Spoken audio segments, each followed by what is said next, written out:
ahead, Brad. You have the thing you need to read? Yep. Okay, go right ahead. Okay. Well, thank you. This is Brad Chase, Chairman of the Harwich Conservation Commission. I'd like to open the hearing of the Harwich Conservation Commission for May 6, 2020. And we're having a remote participation hearing tonight.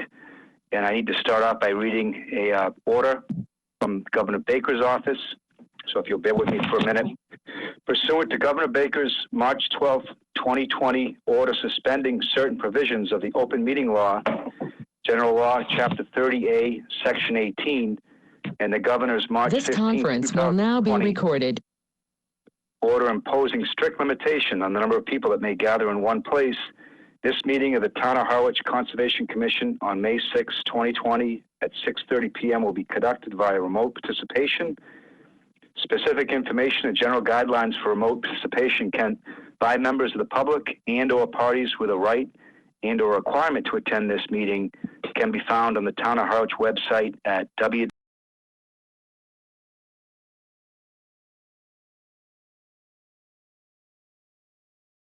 The meeting may do so via a recording on demand on the Harwich Channel 18 website or on our Town of Harwich YouTube page, which is https://www.youtube.com/user/capital Harwich capital channel 18 /videos !disable _polymer =1. And if you missed that, we can get that to you at a later date. So let me begin by hoping that everybody is healthy and getting out to enjoy some of this recent really nice weather we've had. It was long overdue. And I want to thank Amy Usowski and Nicole Smith, our Conservation Department staff, for all the great work they do to make this possible. This really isn't easy to do it this way, and I think our town staff really does a lot to make this happen. So we're all very thankful for their efforts. So let me start on the agenda. Mr. Chairman, can I just make well, thank you for that. I really do appreciate it. Just to let you know, because I just texted our IT or our Channel 18 department. We're actually being live broadcast tonight, so people can watch live from home from their TV. Oh, good. Okay. Thank you for that. All right. So first, the agenda, we have a request for determination of applicability for Great Sand Lake Association, Zero Vacation Lane, map 72, parcel BA-A. It is a proposal for erosion control measures. And do we have an applicant here to represent the project? Yes, I am here. Dave Callahan. Mm-hmm. If you would like to summarize the project briefly. Okay, I want to thank you for this opportunity to talk to you. I was here at a meeting a couple years ago about some work that we had done on the same beach area, and I mentioned at that point in time that we still had a further project above the wall, we call it, underneath some trees. The vegetation there has basically disappeared over the years. What's mostly there is some tufts of grass and a bit of moss, but all the topsoil is washed away, and it's caught. When the rain comes down, the water just rushes off that and heads down towards the pond. The wall has effectively kept well, there's really no dirt up there, but the wall has helped a great deal. It has stopped the water, but the water now goes down through the rocks and then comes out from underneath the wall and goes out.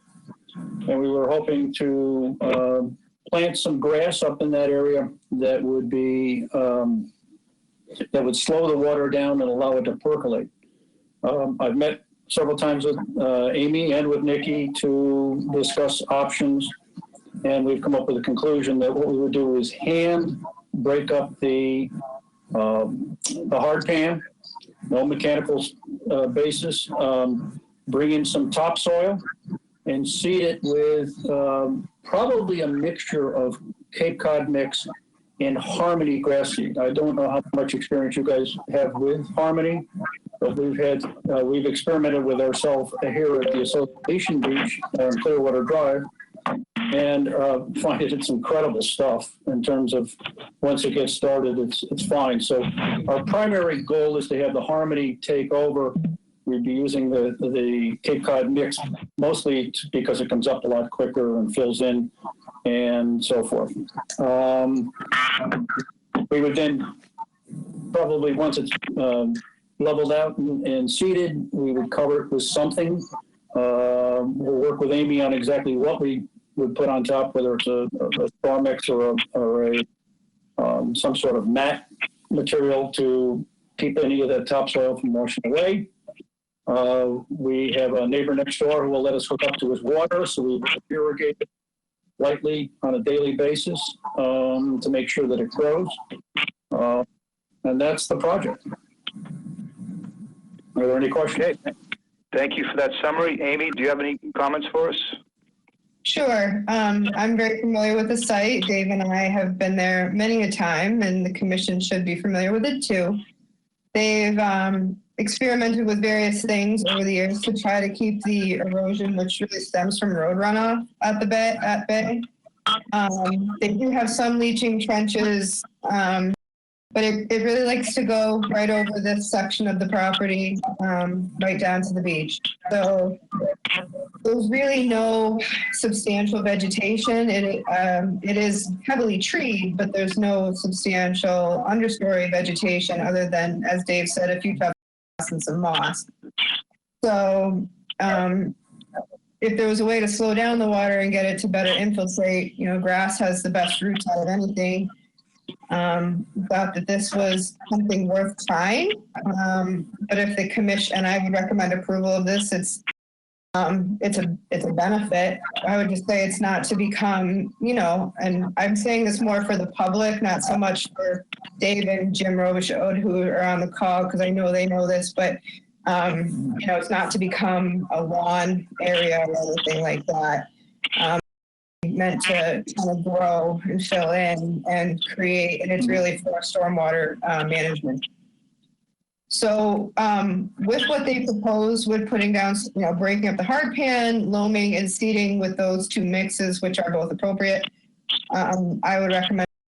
And if the commission has been to the site and has any thoughts about how they could improve the situation even more,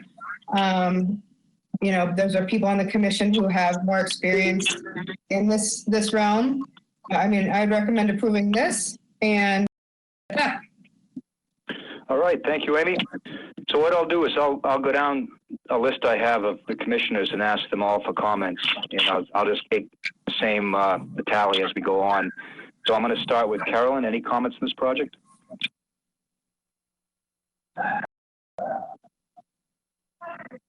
I was there today, and did I see a bench underneath the pine trees? Yes. I think there is a bench now. Is that going to be removed? Because if you have unmowed lawn, that's not as easy to sit on. It would clearly be removed while we did the project. I think whether it would go back or not might depend on once the ground is solid enough and whether. I'd leave it to Jim, but I don't know if Jim's on the call. Yes, I'm on the call. We can remove the bench. It's no problem to remove the bench. Where the bench is not an area of high erosion. The bench is in an area where we do have some grass growing. The areas they're looking to cover a little further over, from the bench area. But if the bench is impeding on us doing the work, then we will remove the bench. And then are you going to put it back? Well, it was a donation from somebody. Actually, if I look at the bench is in disrepair, so it probably needs to be removed anyway. Okay. No other questions. Thank you, Karen. Stan, you're next. Yeah, I was there a couple of years ago when you were looking at the wall. Was that me, Amy, with the feedback? Sorry? Am I creating the feedback here? Somebody is. Anyways, I guess there are a lot of people who aren't muted. Everybody needs to mute except for the speaker. Yeah, there's a lot of open mics here. I'm going to mute people. Hold on. Is that better? I just wanted to clarify this. Yeah, this is better. I just wanted to clarify. So is it like from the whole length from the property from one end to the other that you're going to replant? And also, is it from like the road to the wall? The area looking to replant is approximately about 60 feet wide by 30 feet, 60 feet by 30 feet, not a very big area. It's the area that's on the pine trees where the hard pan soil is.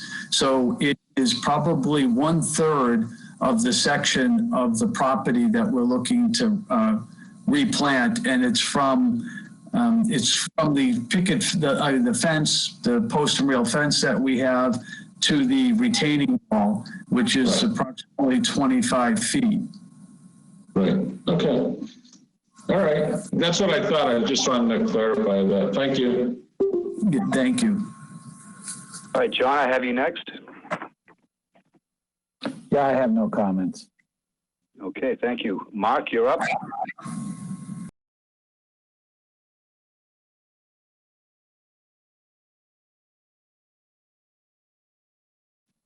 Issue. It's been going on for a while. Has there been any consideration to doing a swale up just immediately behind the fence and then revegetating the rest of the area with a little heavier plant material? I don't know if the fence is about 2 feet from the road. It's not road runoff, where a swale would be effective. It's just runoff from the hard pan soil that's under the trees that really runs down. So I don't see how a swale would be effective. Okay, I was under the impression that part of it was being directed from the road. So if that's not the case. No, not in this section. This section. It's not from the road. We have drainage on both sides of the beach that handle the road runoff. This is principally the hard panned soil under the pine trees that almost acts like it's cement in the summertime, where the water just runs down it and infiltrates the wall, and then it goes over the wall and erodes the beach sand into the water. Understood. More during the heavy rains like we experienced, over the past couple weeks. It will mitigate some of that. Obviously, it's not going to take care of everything. Okay. I mean, my observation would be that if there was some heavier plant material throughout the pine trees, that would certainly break up the rainfall and slow it down. And slowing down the volume of water would make a difference as well. Yes. So, I mean, my preference would be to see some plant material, but that's all I can add. All right, thank you, Mark. Jim, you're up.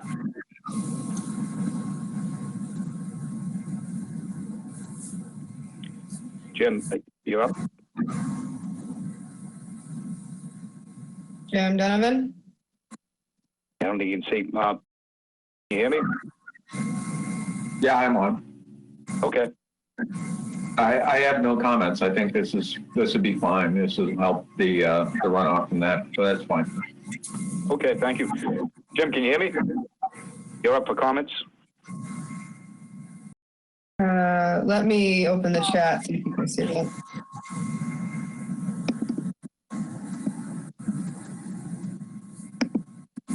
He looks attentive.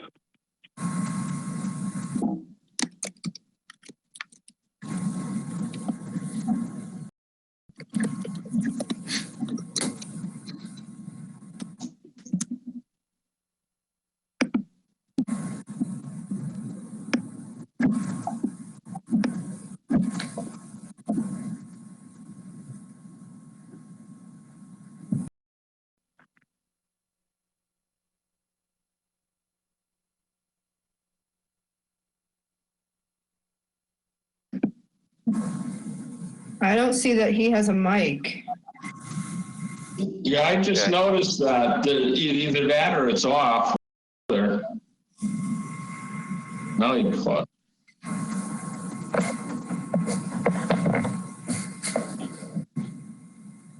Keep going around, Brad. I'll try to get a hold of him. Yeah, we'll go ahead and we'll move on this one if you can reach him by text or otherwise. Yeah, I'm going to try right now. Okay, so what I think we'll do for RDAs and order conditions and some of these other minor processes is we'll have a motion, have it seconded, then we'll have just a roll call. And if it's unanimous, then that's the way it'll go. And if we do have some dissent, then we'll break it down by individual. So does someone want to make a motion for this RDA? I'll make a motion for to approve the RDA for Zero Vacation Lane for erosion control measures with a approval with a -3 determination. Okay, can I have a second? I'll second. Okay, seconded by Carolyn. All those in favor say aye. Aye. Aye. Any opposed? Seeing none, the motion carries. Thank you. Thank you very much. Okay, have a good night.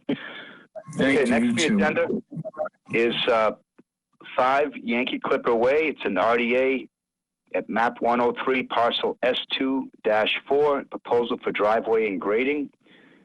Is the applicant present here tonight? Unmute yourselves. Yes. Oh, hi. Hi. Good, thank you. If you want to give us a brief summary, that'd be nice. Thank you. Okay. Go ahead, hon. Okay, I think John, is John doing it or? John O'Reilly, he's our engineer here, and I think he's trying to get some audio. But, Oh, I see, yeah. Let me see if I can send audio pin. Looks like he's trying to use the call-in number. Right. Okay. Hello? Hello? Hey, John, here he is. Can you hear me? Yes. Okay. I'm very sorry about that. Good evening. John O'Reilly. We are here for Samantha and Jonathan are actually on the line. Also, they're watching us. What we are here tonight is a simple RDA for a very small portion of disturbance within the buffer zone. It's on Yankee Clipper Way. It's a vacant parcel over 40,000 square feet with a very small portion of the lot within the 100-foot buffer zone to a vegetated wetland. We are simply going to extend from an existing paved turnaround up into the lot where the house would be constructed well outside the buffer zone from the vegetated wetland. I've given some conservation notes on the plan. We do address drainage coming off the driveway with a small vegetated swale that has been highlighted on the plan as well. I'd be happy to answer any questions that the commission has. Thank you. Amy, do you have a summary for us on this? Yep. And I just wanted to let you know I did get a hold of Jim. I see him back here. Hopefully he can hear us. He was having some connection issues. So for this one, so this is a driveway that would provide access to a single family home. Home is outside the 100-foot buffer. The driveway would come off a private paved road, and it would be pervious. There, as John had already said, this is right from my site summary. They're proposing to grade it so it would drain into a stone trench to not add any extra runoff into the paved roadway. And on the opposite side of the paved roadway is a freshwater wetland. So when you go to the site, on paper, it looks like there's like a turnaround, a cul-de-sac. It really doesn't exist there. And just want to make sure that you're not proposing to improve any of that. You're just doing the driveway, correct, John? That is correct. It's just the driveway. Okay. This is where they proposed it is the least impactful place to put the driveway. Between the driveway and the wetland is existing pavement, so I don't see that this is going to have any additional adverse impact. It is, let's see, outside the 50-foot no disturb zone. I would recommend approval with the condition that all area within the limit of work that is not driveway or drainage swale shall be replanted with native species. I'd be happy to work with the client on that. It's not a very big area, and I don't think it needs a formal planting plan. I'd just suggest maybe a couple of trees, shrubs, and some grass. And I would, with those conditions, I'd recommend approval with a -3 determination. Thank you, Amy. Okay, I'll ask the commissioners if they have any comments, starting with Carolyn. I think she said no comments. I have no comments. Okay, next is Stan. No, it's fine. Looks good to me. Okay, John? Just a question. The area on the plan marked as a 50-foot wide way, that question is that part of the applicant's lot, or that's a separate lot that belongs to an association or something? The Yankee Clipper Way is a private way out through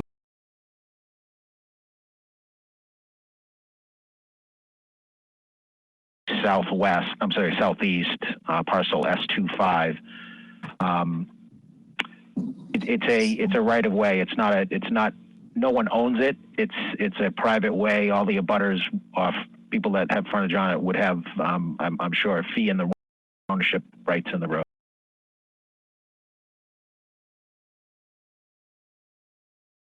Cul-de-sac, as Amy was referring to it.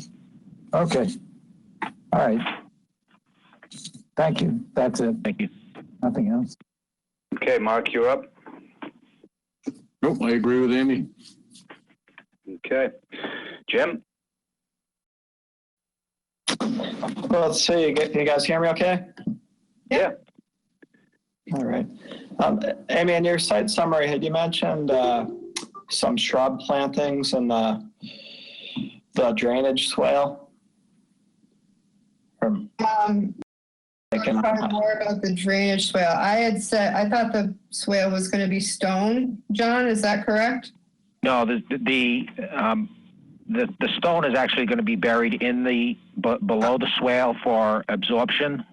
It's going to be loamed, finished with some loam and a conservation seed mix, drought tolerant.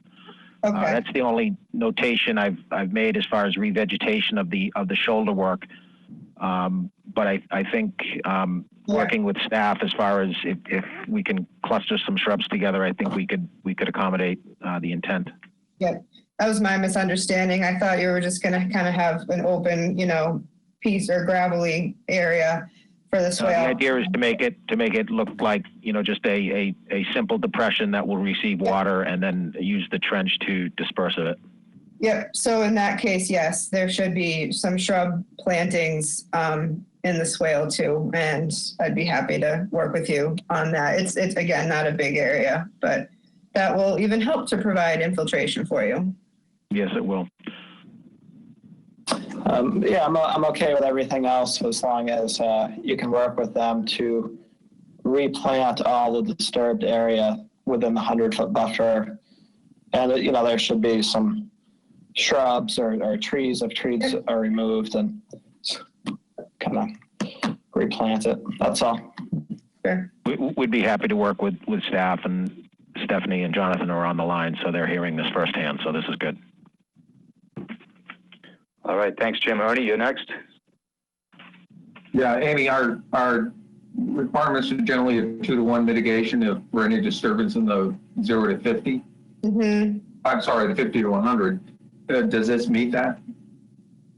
You can't really mitigate for the disturbance of where the driveway itself is going to be. But so there's not, but the commission, the commission doesn't have to require the 2-to-1 or the mitigation requirements if they find that the project is not going to have that adverse impact. So that is at your discretion to grant essentially the variance from the mitigation requirement for the little bit of disturbance from the driveway.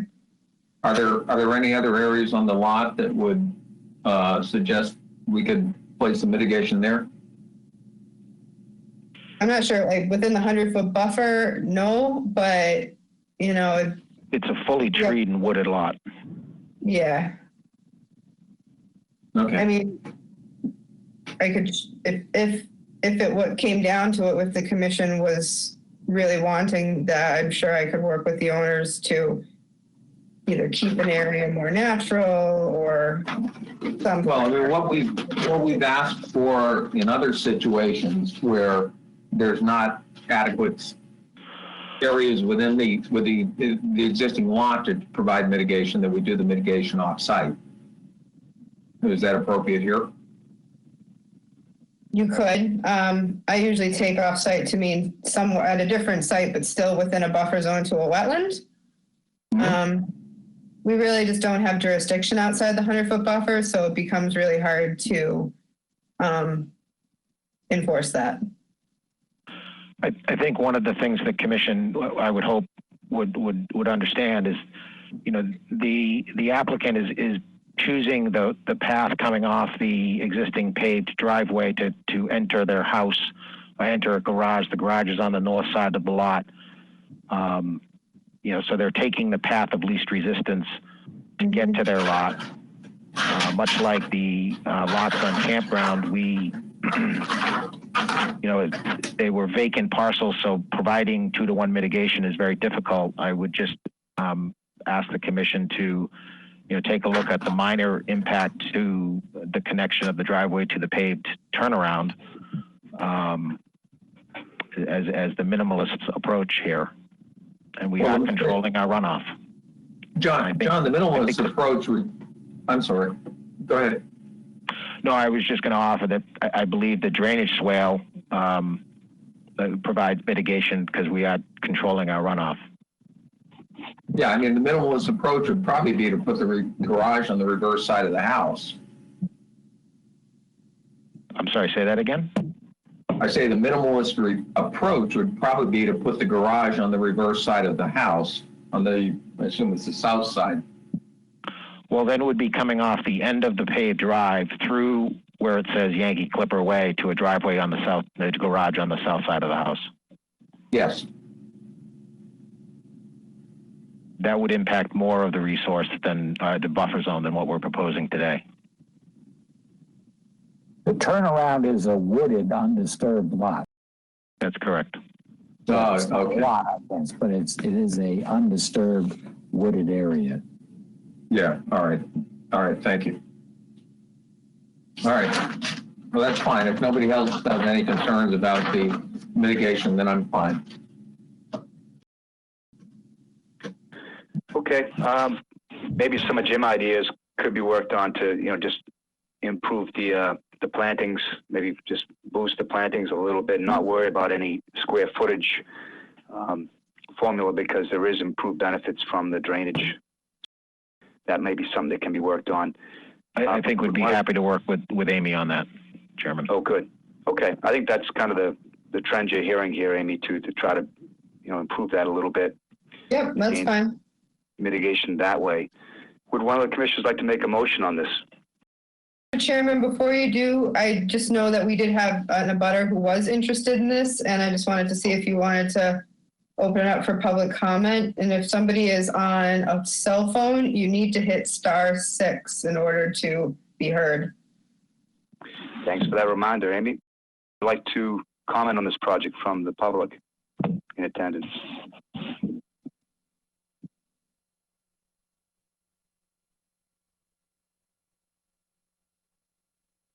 Okay, looks like we have one caller still muted. Any comments from the audience? Okay, seeing none, I'd like to have a motion from one of the commissioners. I'll make a motion to approve the RDA for 5 Yankee Clipper Way with a -3 determination. Okay, could I have a second? I'll second it. Okay, With Amy's recommendations, With Was it negative? replanting, yes. Okay, so I've got a second from Stan. All those in favor say aye. I, Any opposed? Okay, none opposed, so the motion carries. Thank you. Great. Thank you very much. You all have a good night. All right, same to you. Thank you. Okay.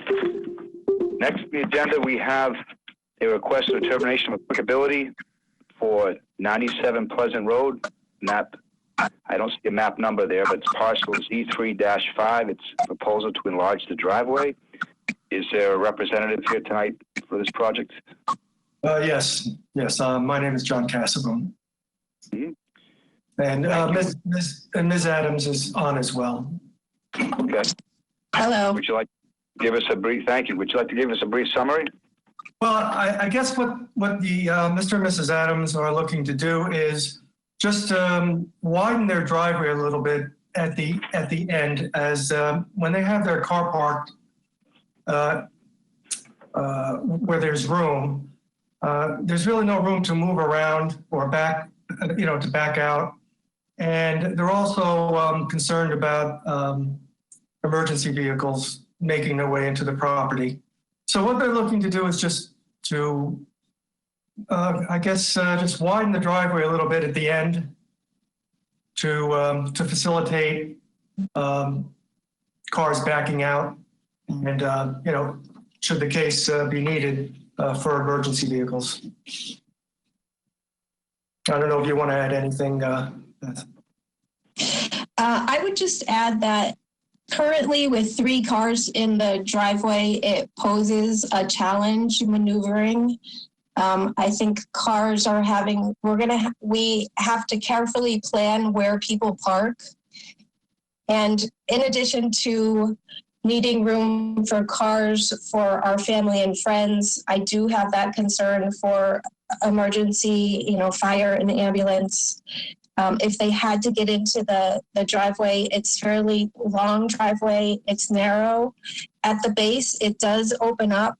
However, it's not wide enough. And we do have the space there, but it abuts the conservation land. And we're just looking to go into a little bit of that land. And John, I don't know if you have the dimensions, but we're just looking to go a little bit in to widen it just a bit. Okay. Yes, I sent. Do you have a summary for us? So the conservation should be in receipt of everything.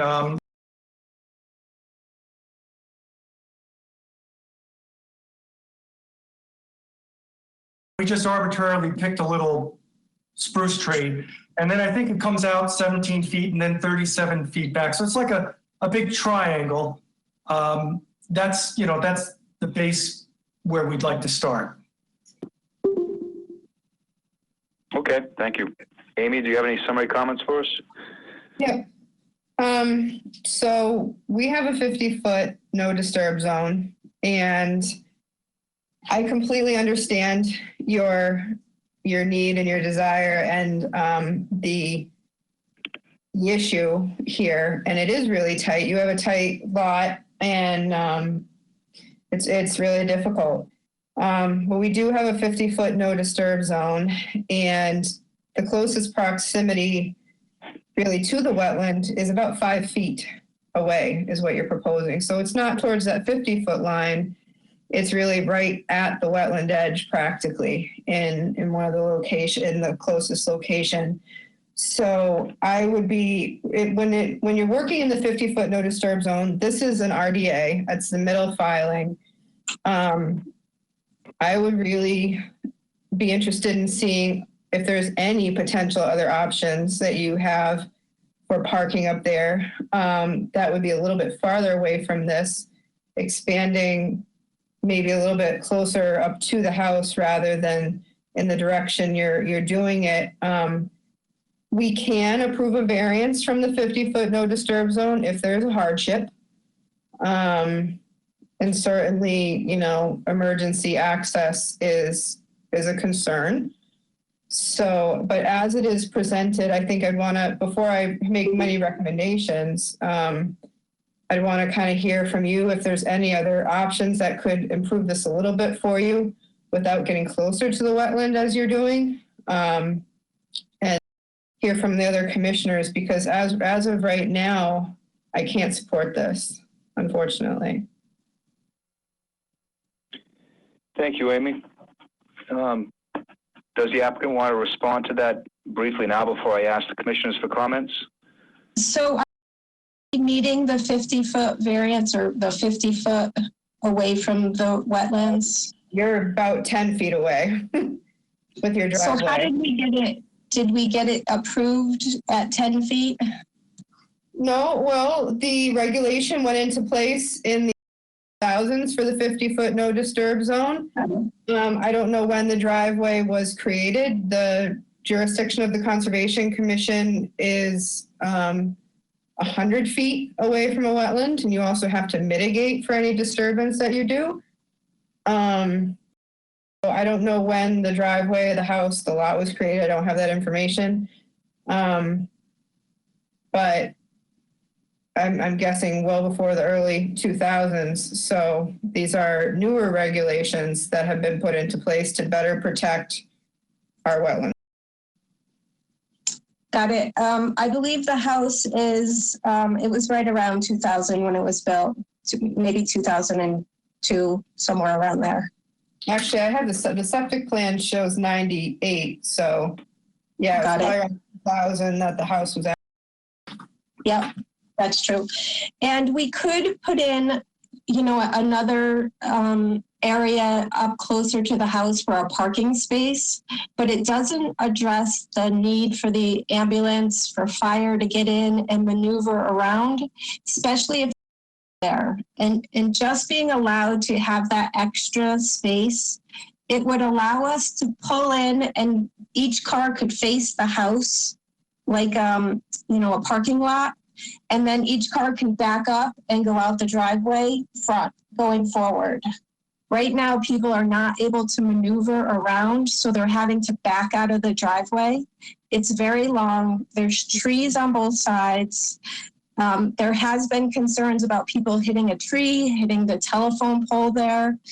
It would be such a better configuration if we can get that, just that little more room and allow people to pull in parking lot style.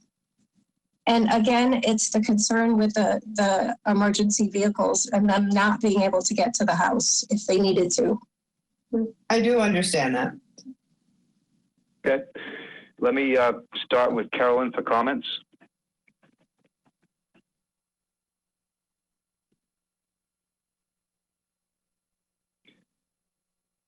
Oh, Carolyn, you're still muted. Probably a good thing because I'm a little conflicted here. It's difficult to turn around there, and I can't see how even doing this you're going to get a fire engine down there. But it is clearly practically in the wetlands. I can see the 100-foot line on my plan, but I don't see where the 50-foot line is. That's the 50. What's the 50? The line. The line, but the legend, it's the 100. I'm sorry. I apologize. The legend says it's 100. I don't see the 50 marked. It probably wasn't marked. The scale is 1 inch is 30 feet. So this is well within the 50 foot. But we don't know how much. And I wish it was marked off today. When I looked at it, I wish it was marked off so that I could see, because your driveway is a little nebulous as it is. So I have no other comments other than I'm a little confused. Okay, next we have Stan. Yeah, I I kind of agree with Amy. I mean, where it is, it's very tight there. I mean, the whole driveway and everything is right off the edge of the wetland area. I thought it was tight the way when I drove down there were no cars in there. I don't even know. I don't even know with what you're suggesting. I even have a tough time imagining how it's going to improve it that much. I think it'll allow us to pull in like a parking lot. So we can pull in car right next to each other. You can have 2 or 3 cars right next to each other, allowing us to back up and go out straight, just by having that little extra room. Yeah, I know. I'm kind of like with Carol, and I'm a little bit conflicted as to which way to go. I mean, I do have to protect the wetlands, and I guess that's where I'm leaning. And I hate to say this, I've seen other homes, or in my own case, in the place where I lived one time, I ran into things where I had to live with it the way it was. I mean, is there any way that we could put up shrubbery to protect the wetlands, or I don't know, a fence? I don't know what's appropriate, but if we put something up to help protect the wetland, or a buffer, yeah. Yeah. Well, we usually provide for that outside the 50, not within. I mean, like Amy said, you're right on the edge of it as it is. So that's the real problem I have with this. That's all I have. Thanks. John, you're up. Yeah, well, my observations are the same as Stan's and Carolyn's, I guess. That whole, virtually the entire sketched in extension, which is a little unclear on the plan, that whole thing is inside the 50-foot, or except for maybe a little corner of it. And I just don't know how we would approve this. Question is, just looking at the town GIS, I don't know how accurate that is, but it's showing basically a good bit of the existing driveway as deciduous wooded swamp. Now, it's not wooded because you can drive through it, but I'm just wondering whether it's even known what the state of those soils are, and when was the survey done last? And even if we were to consider going ahead with this, it's not clear to me that we should do that without a much more thorough examination of the state of the soils there and where the actual edge of wetlands is.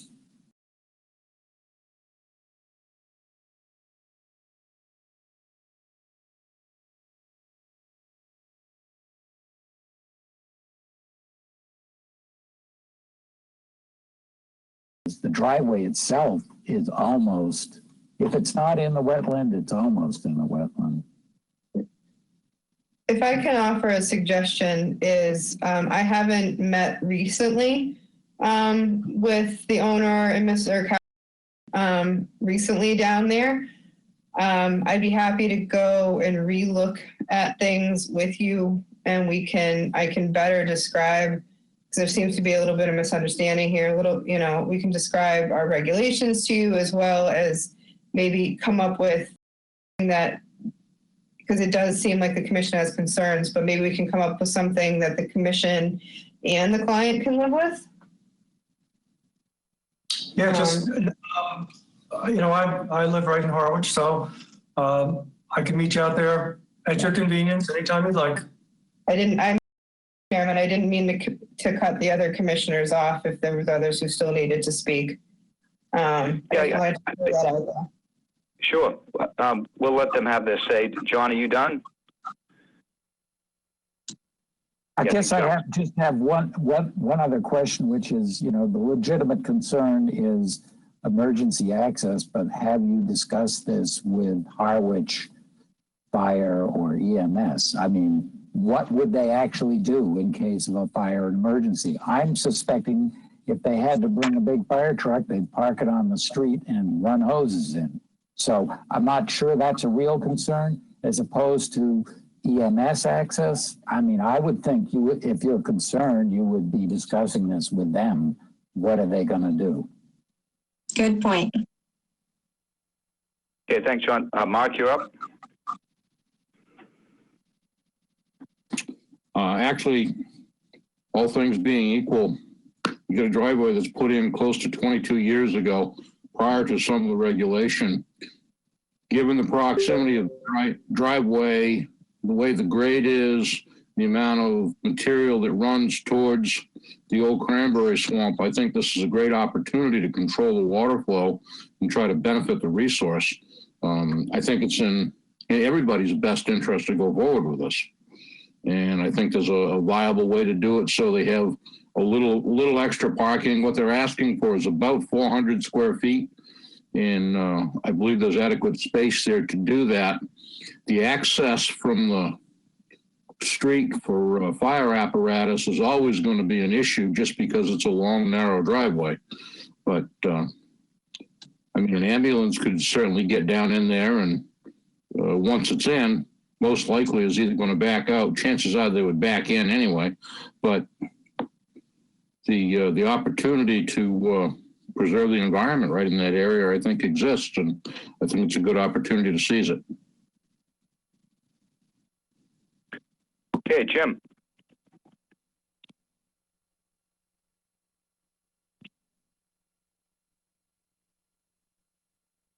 Jim, are you still on? Can you hear me? Yep. Okay. I did actually miss some of the comments there, but I guess I'm back with you now. I think there is the opportunity to potentially do something here. It seems like there's possibly some room landward of the driveway. But it being so close to the wetland, I'd like to see more thorough plans, maybe as a notice of intent to do the work. Those are my comments. Thank you, Jim. And Ernie, you're last. Yeah, I appreciate Mark's comments because I think that there is an opportunity to perhaps mitigate some of the impact the entire driveway might have on the wetlands that are here. So I would strongly support the presenter to go back to the drawing board with Amy and see if more can be done to protect the wetlands in consideration of having this expansion done at some point in the future. All right, thanks, Ernie. Yeah, one thing I'd like to add, I didn't pick up the potential of improving drainage from the application. So if there's something there, I think it'd be important to flesh that out. But as it stands, I think a variance is hard to grant for this project because there needs to be an improvement to the environment, and there cannot be further impact to the resource area. And so as I view this application, I think it'd be very hard for me to support a variance. But if there's other information there that could be worked on, then that's probably what should be done next. Yeah, so I'm happy to meet with the client. If you wanted to continue this so we can better flush it out, we could either do that. And I'm happy to meet, early next week. I am allowed to do site visits now, as long as we all wear face masks, whoever I'm meeting with. So my recommendation would be for now to continue, see what we can come up with, and then see if we need to file a notice of intent or if we can go ahead with the determination. That's my recommendation. Thank you, Amy. Okay, so that's suitable for the applicant. All right. I would just stress the importance of showing a benefit to the resource area because, by definition, variances should be rare and unusual. they really have to have an improvement to the resource area, or I don't feel we're obliged to grant them. Brad? Yes. Brad, my recollection is that from the house to the resource area, it's pretty much downhill. Not terribly steep, but quite a bit, but definitely a downhill slope. Is there evidence of erosion, or this is not something we heard in the site summary? Is there evidence of a problem? I didn't look. Mrs. Adams, do you have any plans to add more gravel to the driveway when you do this? Yes, that's what started this whole thing. Is I had a landscape company come out to see if they can help fill in and level out some of the driveway to make it even. And that's when he brought up the concern about the ambulance. He's like, you know, you need to put a little bit more space in the driveway. And he brought up the ambulance and the fire, which I had never thought about. So I do have a price quote from him to put in some rocks or whatever's existing on the driveway. I don't remember what he quoted. Yeah. Whatever they, yeah. We have a plan to do that. This is Stan. I just have a comment. I'd be careful with who you're working with, because they're working within the resource right there. And anything they're doing to upgrade that driveway should also be coming before us.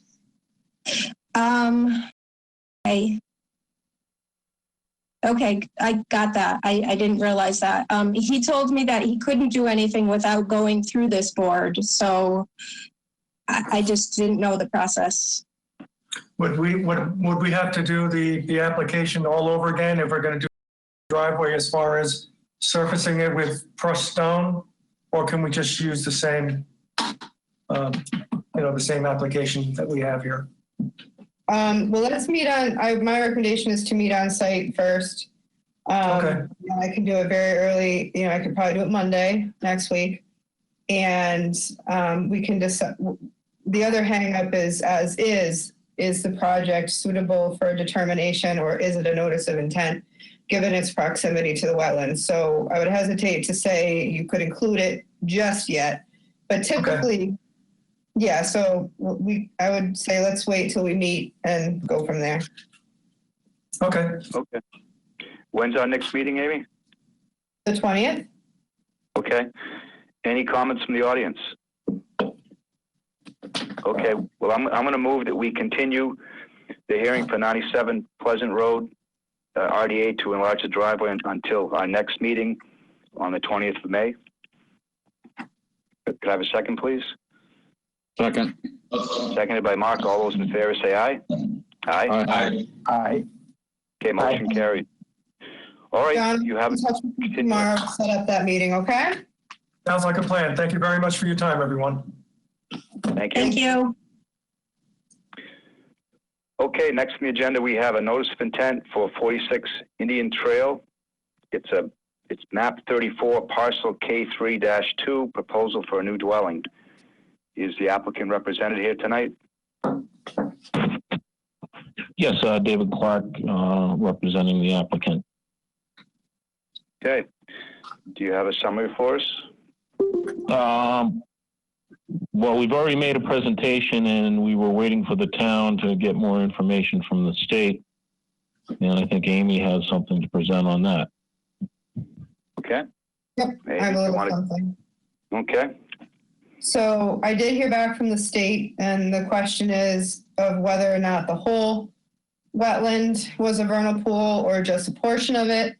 And their response really was that the extent of flooding in the wetland is the edge of, or is the vernal pool. So they conclude that the entire larger wetland that we're looking at is vernal. That's how I understood that. The other question the commission had last time that came up was about the smaller wetland that I have right here, that's 758 square feet that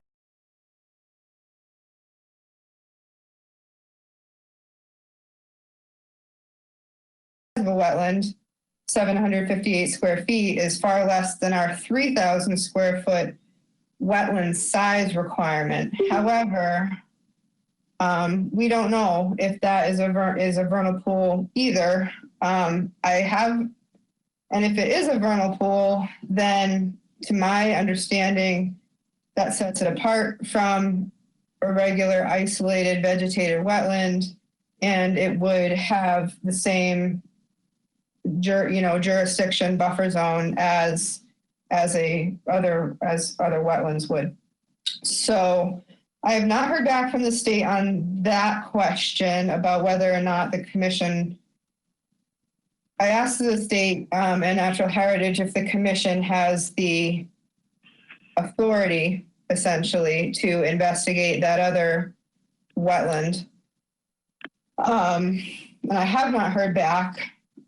What I did write to the commission and put in their site summaries, and I've been in touch with Mr. Clark the past couple of days about this, is I looked back at our regulations and the bylaw, and the regulations mentions vernal pool, but I didn't see where it talked about more stringent in the regs. When I looked at the bylaw, it defines vernal pool, rare species habitat, and wildlife habitat, which I think are all pertinent to this project.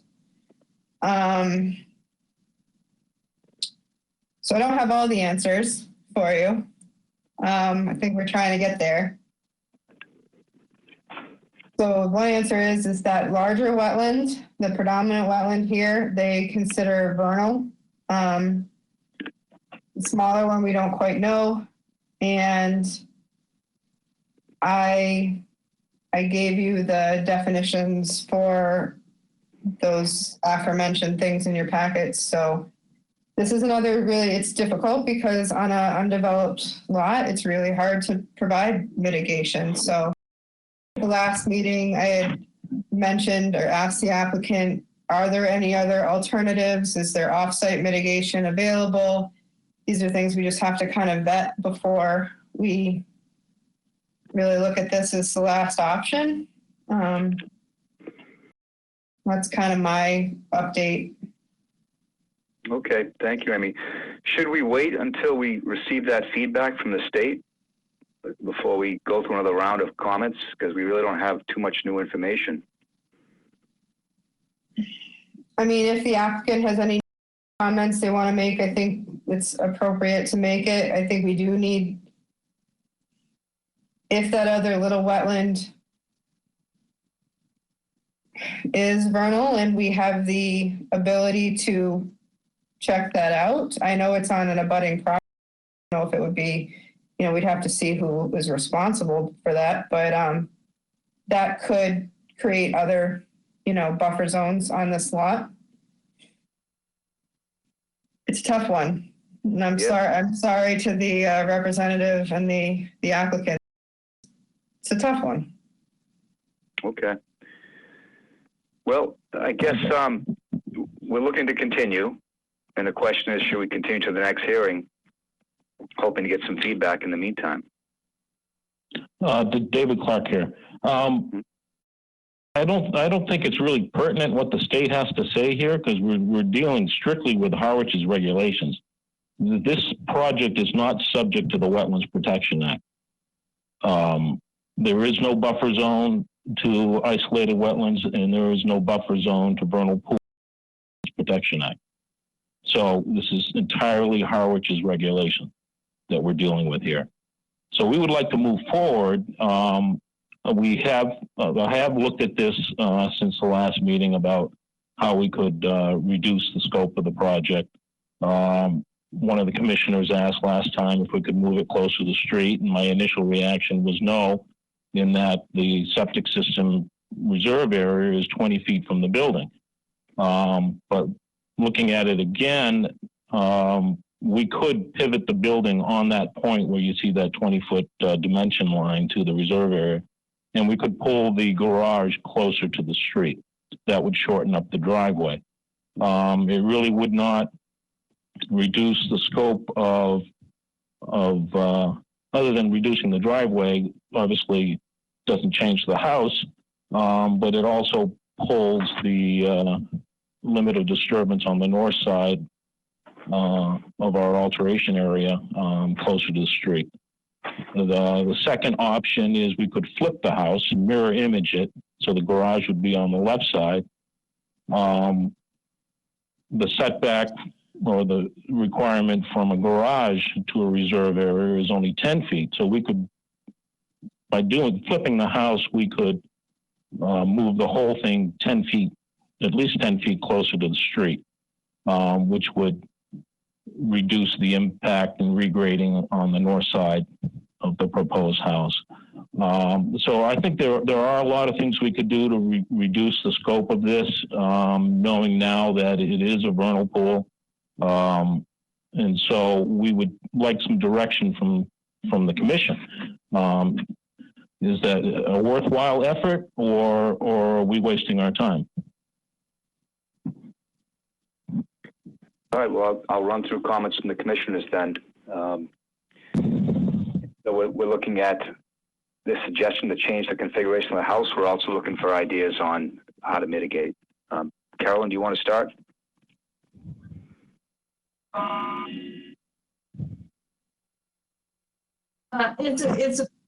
Can you flip the house and pull it closer?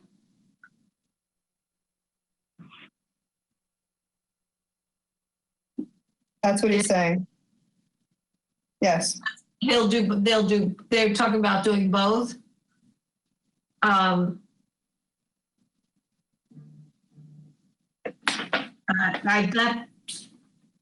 Actually, I have no more comments. Okay, thank you. Stan? Yeah, I'm trying to picture that. So if we move the driveway to the other side and flip it, it looks like we'd have a lot less area than the 50 to 100, if I understand this right. Yes. By flipping the house and moving the driveway to the south side of the property, it almost moves the entire driveway outside the 100-foot buffer. Right, that's why I'm reading that, yeah. Yeah. So, but I haven't discussed it with the applicant yet, so I can't offer that. It's just an option. And the other option I mentioned was rotating the house so the garage swings closer to the street. We're willing to do whatever we can so we can build a house and get use out of the land. So whatever you guys suggest, we would like to try to do just to come to an agreement so we can get a buildable lot and build the house. I'm trying to remember our last meeting, the discussion about the problem for mitigation on this lot too, because it's basically a natural lot too. So even by reducing the area within the 50 to 100, there still is that question of mitigation, correct, Amy? Correct. Yeah, it's impossible to provide mitigation on a vacant lot. So we need some direction from the commission as to what's acceptable for off-site mitigation. Never done this in any other town. A lot of towns don't allow off-site mitigation. If you can't do it on the property, you can't do it. But I was surprised to see that Harwich does consider that. But I don't know where to start to look for off-site mitigation. So I need some direction. Okay, yeah, I think we're starting to lean that way because of a number of lots that we're coming across that are in the same situation. That's all I have. Yeah, I mean, are there municipal projects where invasive species need to? That's one example. I just need some direction.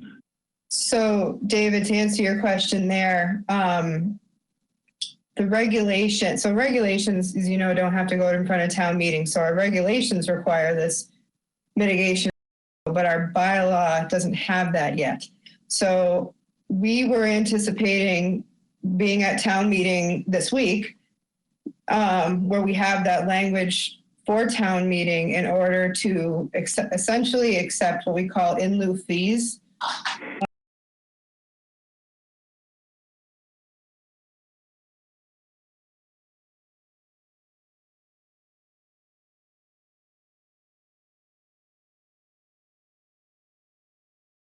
To be used by the Conservation Commission to be able to be used for improvements on other, buffer zones to wetland resource areas. So we don't have, because we don't have town meeting until hopefully June, end of June is the hope. We don't have the mechanism to accept essentially what you're offering just yet in terms of that being an option for offsite mitigation if the client was to contribute essentially to a municipal or other wetland restoration project. Okay, so because the way I read the regulations, looking at vernal pool habitat is a resource area. So whatever permanent alteration you're proposing, we need to provide 4-to-1 mitigation. Is that correct? Let me look back. Sorry about that. Trying to click between a bunch of screens. Yes, you are correct. The vernal pool habitat shall extend outward 100 feet from the mean annual high water mark of such depression. And so it's considered a resource area, and so your mitigation requirements for work in the no disturb zone is 3-to-1, I believe. But I think it goes on to say. Yeah, but 4-to-1 in a area. So I just want to double check. So you're looking for 4-to-1 mitigation for everything within 100 feet of the vernal pool. So it's in our best interest to scale down what's going on as far as regrading. I think we can save a lot on the regrading, but the trade-off is we might need some retaining walls. On the south side, we show the regrading extending all the way to the 50-foot from the BBW line, just because this is somewhat of a mounded septic system.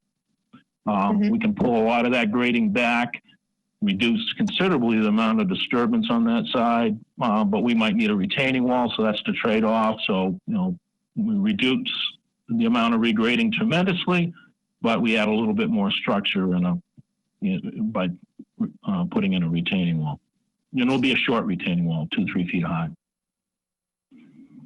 So that's the kind of feedback I'm looking for. Are we going down the right path here?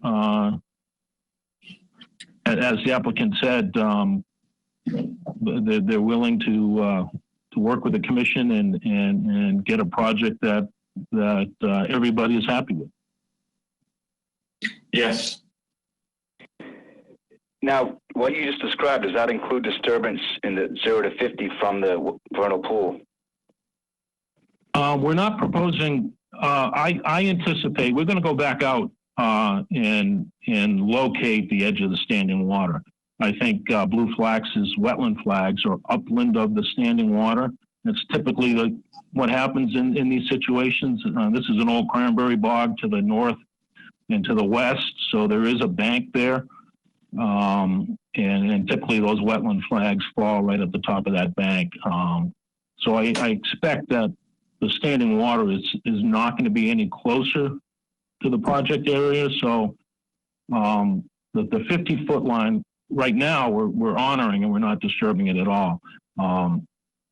Or anything within 50 feet. So I think when we come up with a different location for this house, either by rotating or flipping it, I think we can make substantial improvements to the amount of lot area that's disturbed from, say, 50 feet to 60 to 65 feet from the vernal pool.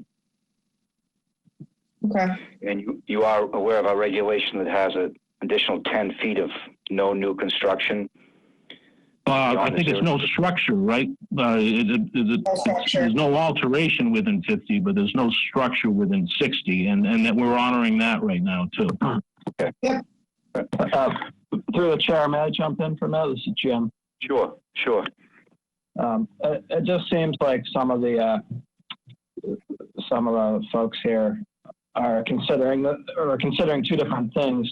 So vernal pool habitat is a wetland resource area, and the whole project is essentially in that. It does not have, that particular resource area does not have any buffer zones at all, but vernal pool habitat is 100 feet from the edge of the water, and it is a resource area in itself. That's why we're talking about the 4-to-1 mitigation. So the other rules apply. I would say the vernal pool habitat supersedes the, in our town's regulations, it supersedes the BVW or the 50-foot zone, the 60-foot zone, and the 100-foot zone, because now we're actually dealing with a wetland resource area in the entire project, essentially. David Parker, I would agree. Yeah.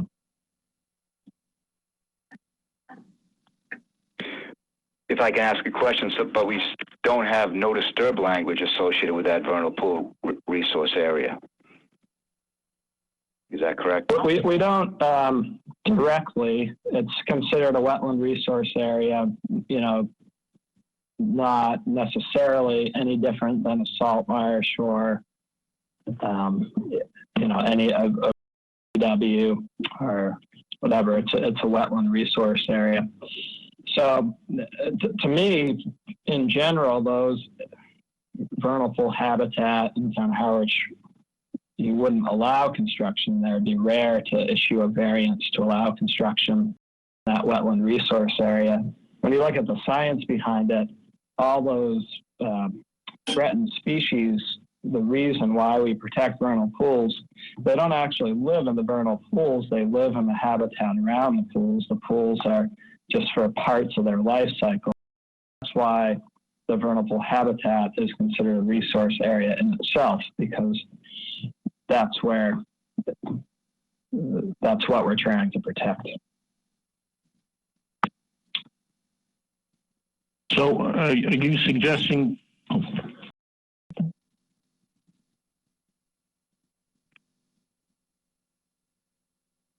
So you're suggesting we are required to ask for a variance now?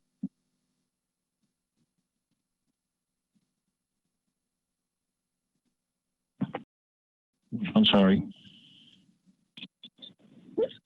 Because you can't hear me.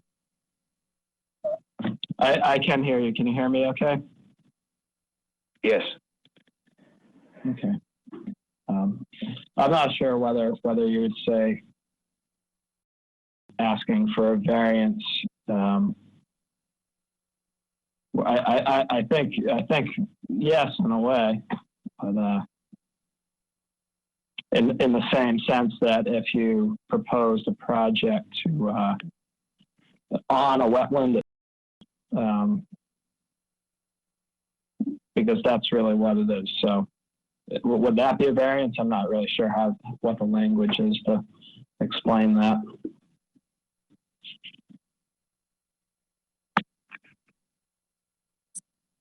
Trying to find it. Hold on.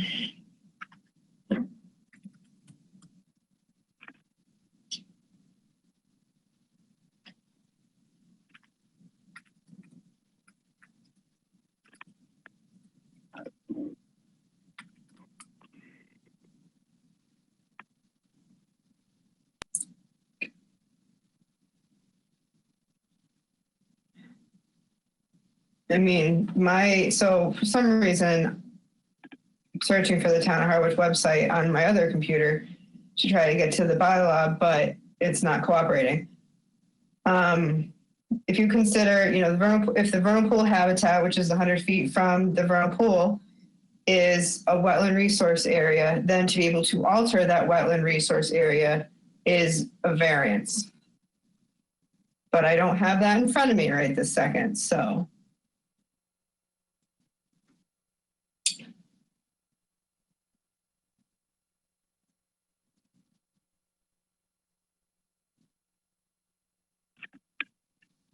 Well, I guess I'll move on with comments, but I will suggest that to mitigate for that alteration in that 100-foot zone would be a tough sell, I would expect. Let's see, Stan, did you finish or did you even begin yet? No, I was finished. Okay, John? Yeah, there we go. I'm struggling with this because given the revelation that this whole thing is basically surrounded by a vernal pool, and I don't really consider that the small isolated wetland on the east side of there is going to change much of anything here, whether it's determined to be a vernal pool or not, because the whole thing is in essentially a wetland resource area. And I'm honestly not sure how we can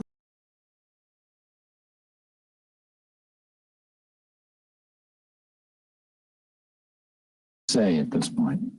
All right, thanks, John. Mark?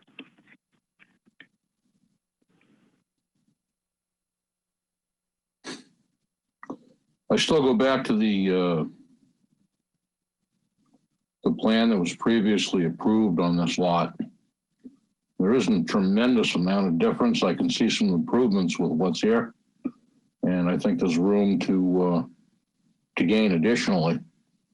But to flat out deny it, I don't think is a prudent move.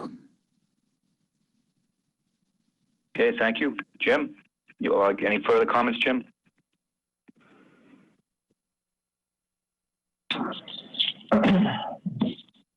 Well, yeah, I think it is a very marginally buildable lot with our town's regulations.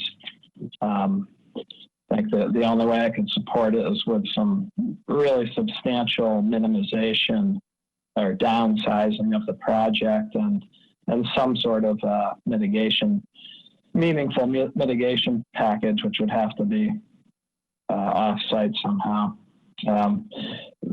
I think David had asked earlier that I can think of 3 projects where we've accepted off-site mitigation, and they were either conservation restrictions given on adjacent lands or restoration activities on other lots.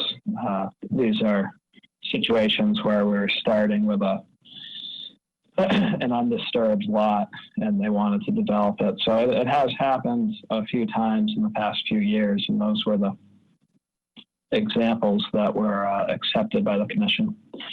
That's all. Thank you. Ernie? Yeah, I'm really conflicted by this. I mean, it's a large lot. The majority of this lot is within our resource areas. It's going to be very, very, very, very difficult to situate any kind of a house in the space that's really available for this particular lot. And in order to do so, I mean, there've been a number of comments made as far as flipping the property, downsizing the property, just not approving it, and I'm not sure which is the right approach at this point in time.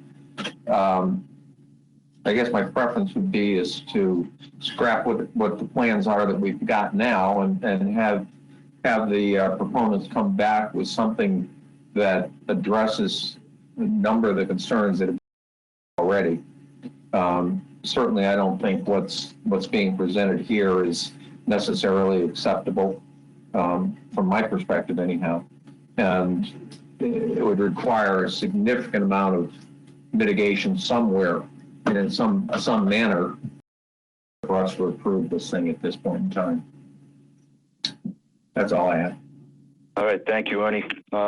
Okay, well, I'll just summarize quickly to say that I think it is a tough lot to mitigate for, and I think that, you know, disturbance to the 100-foot from the resource, vernal pool resource area is going to be tough for me to support in the form of a variance or mitigation for that type of disruption. So do we want to continue? Does the applicant like to think about things and reconfigure things and continue to the next meeting or the meeting after? Yes. We were just looking for some direction on any improvements that you guys would accept. We don't currently own the land, you know, so it's kind of tough to financially keep going with this without some sort of assurances that we can come to some sort of agreement, you know, to try to get this project started. I mean, we were under the assumption, we dealt with Eastwood companies, and they had mentioned that this had been approved just a few short years ago. So I just don't understand what has changed from then to now, where it's already been approved. It just had run out, and I guess they didn't build with that approval. So I don't know what's changed from then, from that approval to now, and yeah, we don't own the land. And if you could give us some assurance that if we do this or that, that it would, you know, meet your requirements. But it's almost like, from what I'm hearing from multiple people, that this is an unbuildable lot, and we're kind of stuck. So 7 years ago, when this was first permitted, because it was 3 years and it got an extension for 3 years, and then it's been about a year since then. So about 7 years ago, from my records, this was not certified as a vernal pool back then. And so sometime between then, and it's on technically the neighbor probably to the north might have certified it. I don't know who certified it. I don't have that information yet. That's one of the things I was trying to get, and I haven't got it yet from Natural Heritage. It's definitely certified. That's not a question. It is certified, and it was certified, to my knowledge, between the approval last time and now.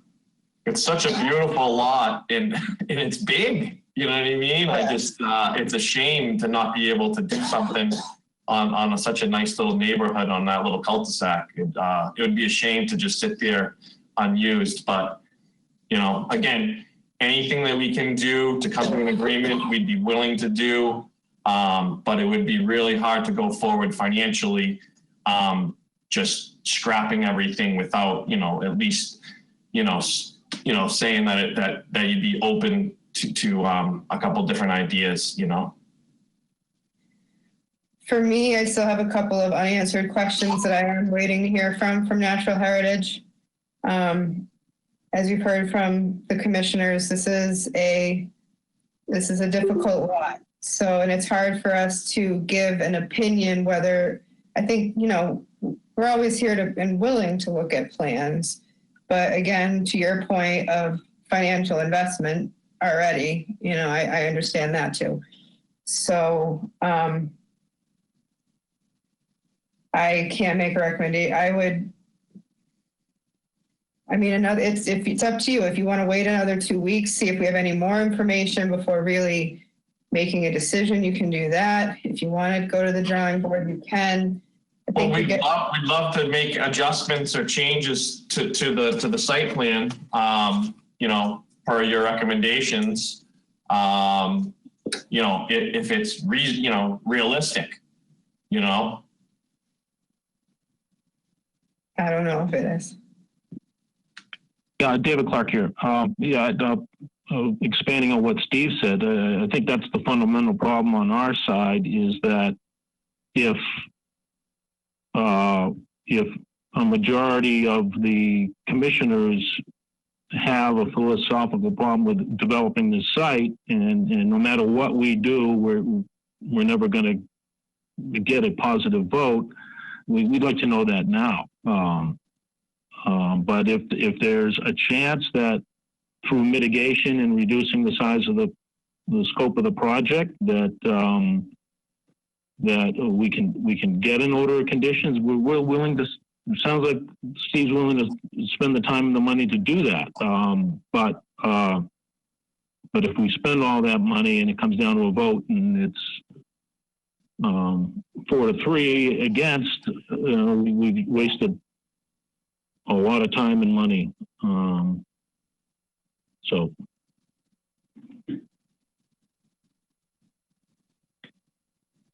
Yeah, well, I understand your concerns. I wouldn't call it a philosophical approach. I think it's regulatory. I think we have regulations that, make it hard to do anything in that 100 feet from a vernal pool. And the mitigation Have you requirement. been to the site? Have you seen it? The commissioners, most of the members have been there. Yes. Yeah. Okay. Yeah, and working on this property for, I think, 20 years. When Eastwood Companies first went to develop the 2 lots, the road had not been constructed yet. And when we found out, when we had the wetland at that time,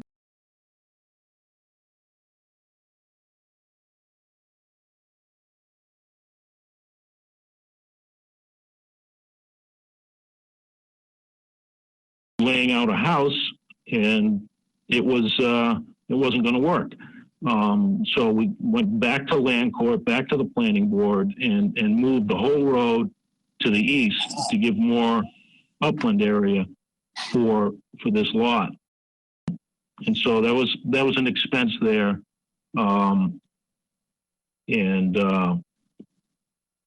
And then they developed the other lot and then put this one on the market with permits in hand. So the current owner bought this lot with permits. And if Steve backs out of the deal,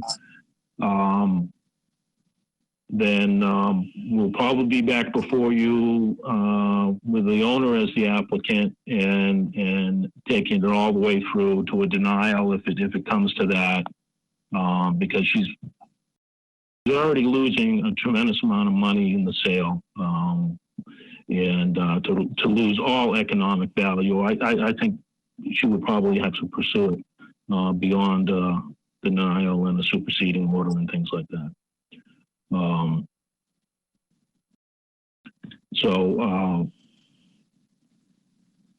I think that's where we're at this point. So it'd be nice to know where we stand now, so Steve can make a decision as to whether forward or not. Yeah, I don't think we're in a position to vote tonight. I'm not asking for a vote. It just sounded like there were several commissioners that made it pretty clear that they didn't think we could ever get there to get an order of conditions and satisfy the mitigation requirements and constructing a house in a resource area.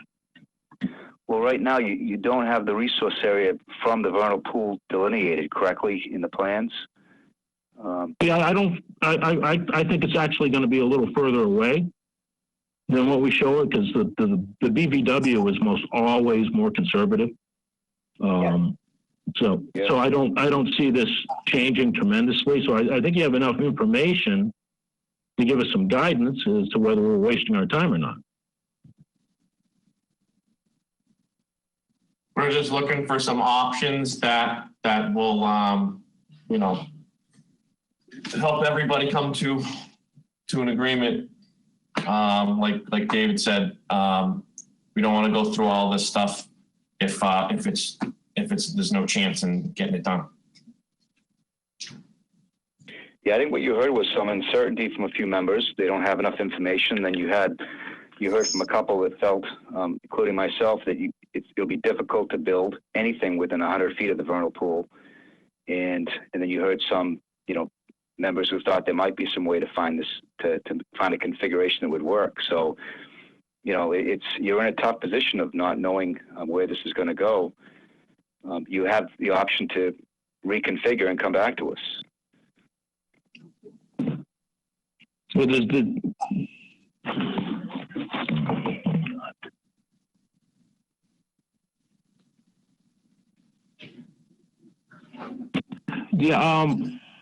well, the position we're in is there's no way we can get out of the vernal pool habitat. It's just plainly obvious to us that there's just no place to put a house on this property and be outside the vernal pool habitat. The action of reducing the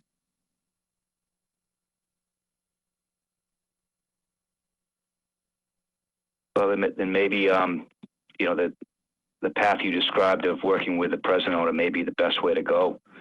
I don't want to suggest that. It's really your decision. But I think our regulations are, what we have to go by.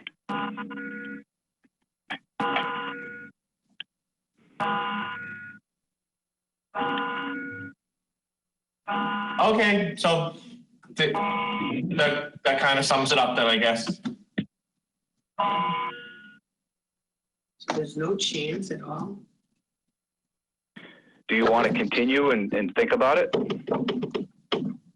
Yes, I don't want to give up so.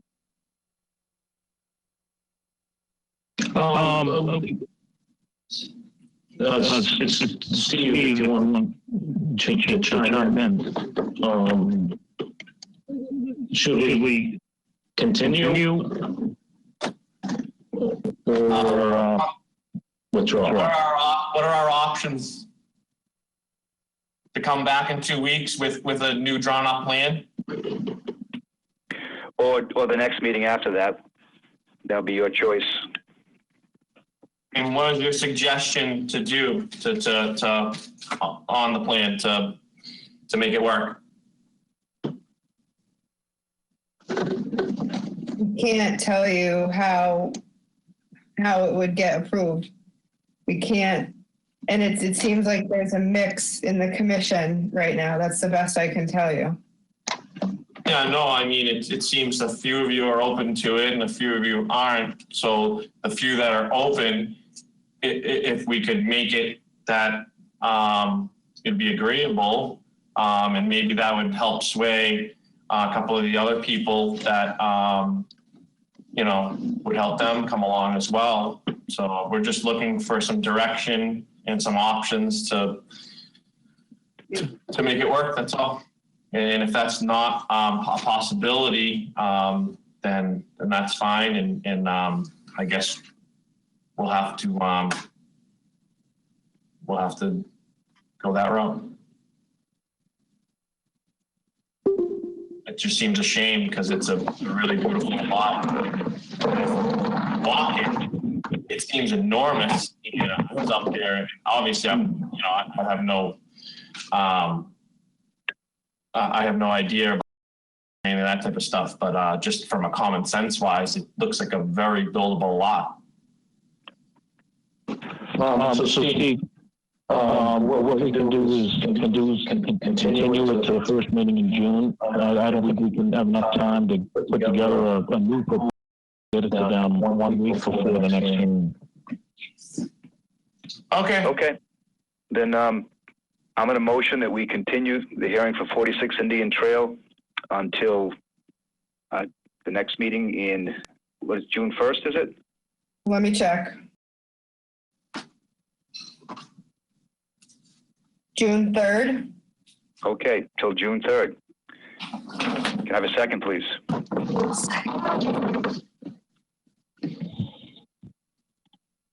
I'll second it. Okay, second by discussion. Okay, seeing none, all those in favor say aye. Aye. Aye. Any opposed? Aye. None opposed, motion carries, so we'll see you back on June 3rd. Thank you very much. Appreciate it. Thank you for your time. Okay, next, Amy, I believe we have a continuance. Yes, I think the next two, but to two different dates. So go ahead. Okay, so I'd like to announce a hearing for 14 Mill Point Road, 1 parcel J1-94, proposal for a pier, ramp, and float. The proponent has requested a continuance, and this, I believe, is going to July 1st, or is it July 2nd? July 1st. To July 1st. Could I have a second for that motion to continue? I'll second. Okay, thanks, John. Any discussion, Amy? Anything we should discuss on this? Yeah, I can just say, I mean, I put it in your site summaries, but with the Waterways Committee not meeting and the commission, you know, valuing their input as well as from John and Heinz, we're kind of invoking what the governor issued, which, sorry.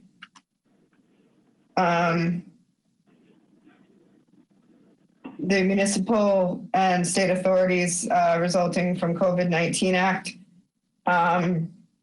that we can continue a hearing to a date not more than 45 days after the termination of the state of emergency. At this time, the state of emergency currently is proposed to end on May 18th. The governor could extend that, but because we don't know that right now, 45 days from that would be July 2nd.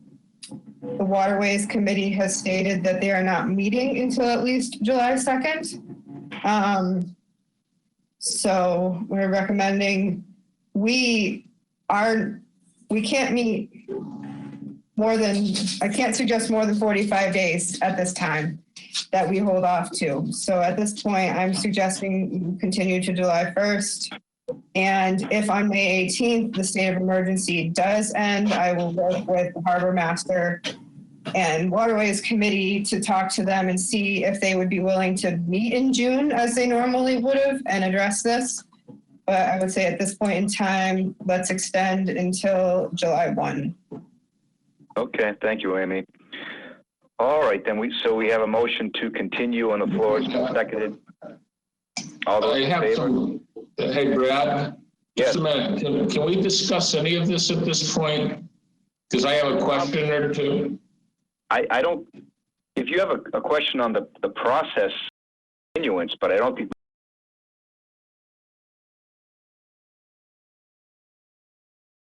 So I mean, that's, yeah, the applicant's not represented, so we're not going to open the hearing. Well, we're going to continue the hearing. So sorry about that, but that's the way it is. No problem. Right. That's why I asked. Okay. All those in favor of the continuance say aye.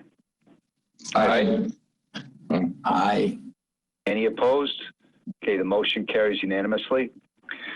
Okay, next we have a notice of intent for 220 Long Pond Road, map 102, parcel K2. It's a proposal to move a walkway, steps, and retaining wall and construct a new walkway, landing, stairs, and stone wall with plantings to prevent erosion. When would they like to continue to, Amy? May 20th, they haven't heard from Natural Heritage yet about their concerns. Okay. Well, I move that we grant that continuance till May 20th. Could I have a second, please? Second. Okay, seconded. All those in favor say aye. Aye. Aye. Okay, motion carries unanimously. Okay, next on the agenda, we have an extension request for the Old Mill Point Association. It's map 1, actually, Herring River to Pleasant Road Beach, map 1 and 2, parcels J1-105, J1-111, J1-2, and A1-82. Extension request for beach maintenance. Is there a representative applicant present? Yes, this is John Connolly. Can you hear me? Yes, Yep. Hi, John. Okay, good evening. Good, I wasn't sure if you're going to be able to until I press this button. I've been watching for a while now in suspense. So I'm glad to hear that it's working. So yeah, our request is that we take our permit, our order of conditions, and extend it another 3 years. Since the permit was issued, we've been quite diligent in trying to comply with the conditions. I think that I just realized for the first time that we missed some reporting in 2018, but nevertheless, the reporting has been pretty thorough and complete. Otherwise, we have been very vigilant in establishing standards and for cleaning the beach and staying above the low watermarks, piling material appropriately. I think that the cleaning, in addition to the objectives of just cleaning, have been very successful in reducing the smell that had occurred previously and covered all of Pleasant Street area. But also we've built up some dune that seems to be quite permanent and quite frankly eliminated, I believe, some erosion further west that would have occurred. None of the material has left the beach. We always put it along the dune, but below it. And with the winter storms, we do lose a lot of it that we put further west of the jetty. So we're requesting that we go forward. We have had BFC complete an audit to look and audit any impact on the habitat and beach itself, which, and Amy, you can speak to it better than I can because it's that I know, but I believe that their reports have indicated that we have not done anything to harm wildlife, the habitat, or the beach itself. And in fact, if anything, it's maintained every bit of its luster. We'd like to have it's around $1,500 a year. Not sure, how useful it is, and we know of others that have similar conditions who don't need it. So I'm assuming that it's I'm hoping that it's not a critical part of the order. So that's it.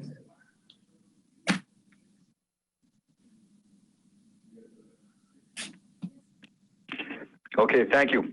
Amy, do you have a summary for us, please?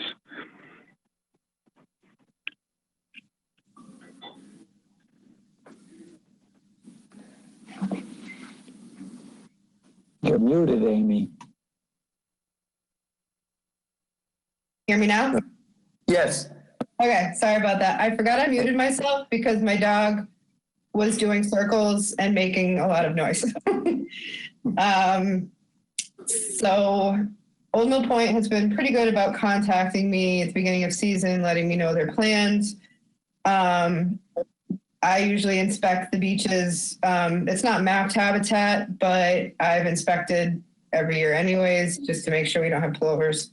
And you don't have plovers this year, John. At least not yet anyways. But so the reporting, it's been a little bit spotty.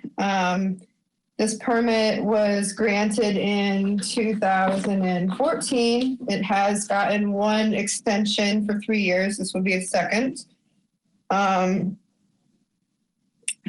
The studies that the BFC group were done at kind of towards the beginning of the permit, and they didn't find, they did shellfish, they did seaweed surveys, they didn't find any shellfish.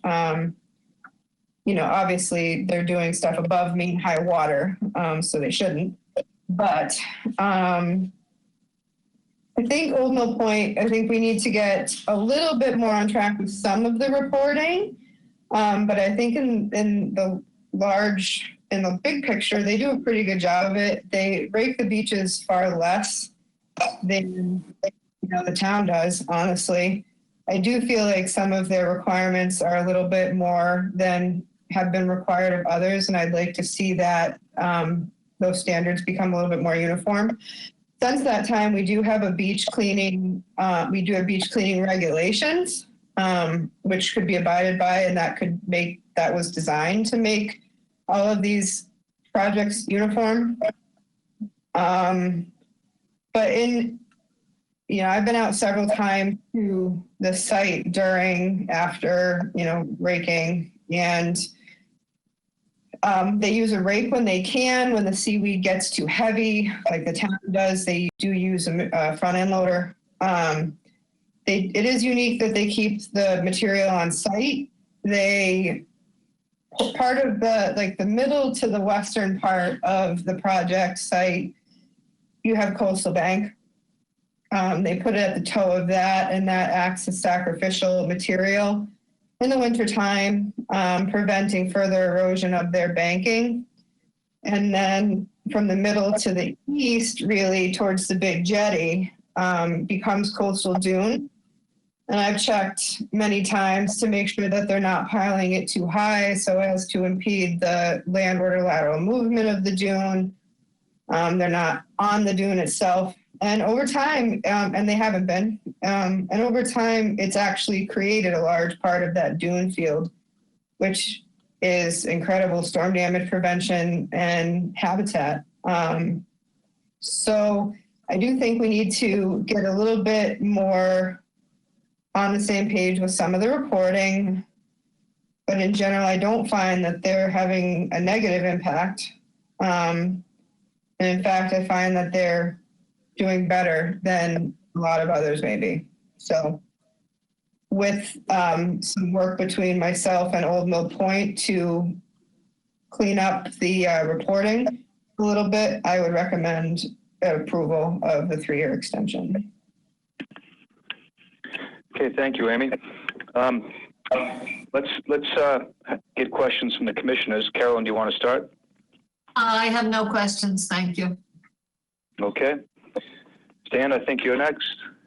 I have no questions, Brad. Okay. John? Yeah, I have a few questions. I went out and walked the beach the other day. Always a good excuse. Anytime I have an excuse to walk the beach, that's great. It's a beautiful beach. I'm curious, though. I was going through the documents, Amy, that you put on Dropbox, and there's only one report there from BSC from 2016.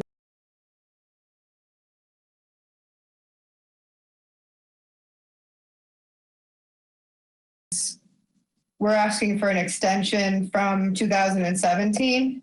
So I gave you a baseline from 2016, but because we haven't gotten any more reports from BSC since 2016. Okay.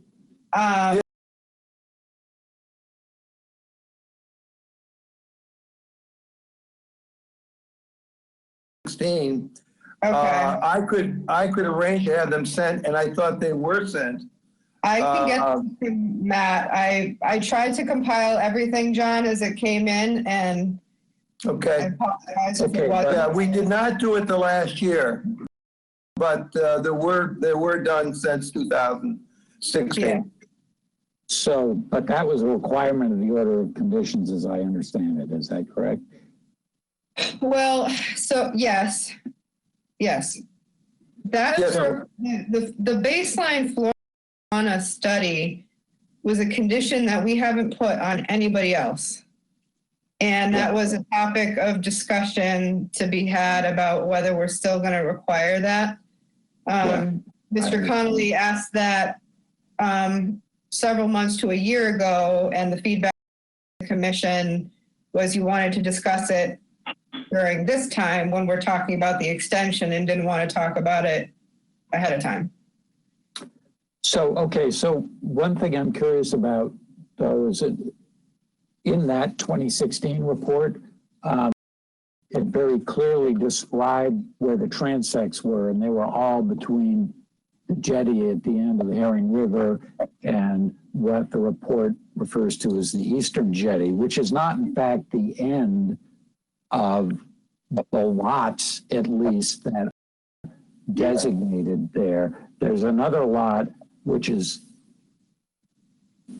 if you want to call it a lot, but there's more beach going east from that eastern jetty, which they didn't look at all in 2016 anyway, according to that report.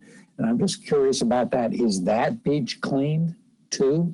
The beach that's just to the west of the Pleasant Road Beach? Yes, that is cleaned, not as regularly as the other, maybe half the time. But yes, it is cleaned in this order. And you've also looked at that beach, that part of the beach, and there are no plovers there either. I did. So one other just curiosity, if I just might ask, is that the BSC reports also refers to Mill Creek as some kind of demarcation of the area, and I don't see a creek at all on any maps. What is that? I don't know. I'm sorry. Carried over from a different BSC report to something. I see a little bit of cut and paste error. Okay. Might have been.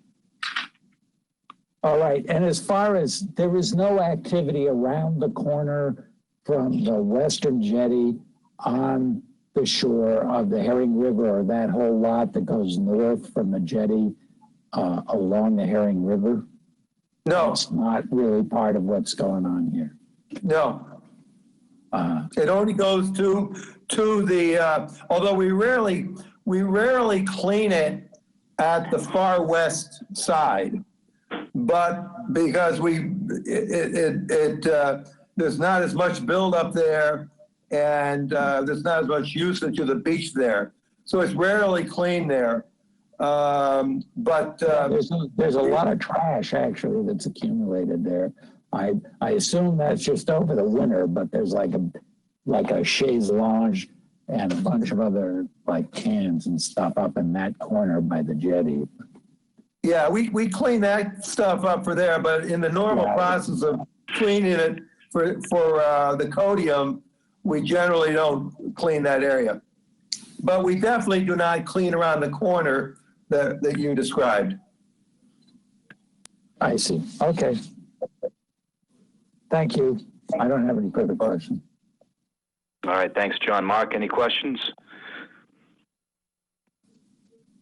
I have no questions. Okay, Jim, you're up.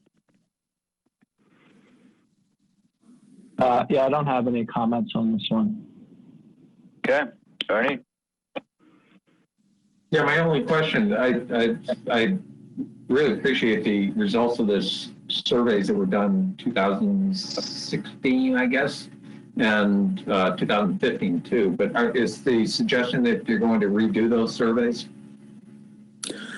Well, no, what I said was that I think we have done at least one more since then, and our request is that we wouldn't do them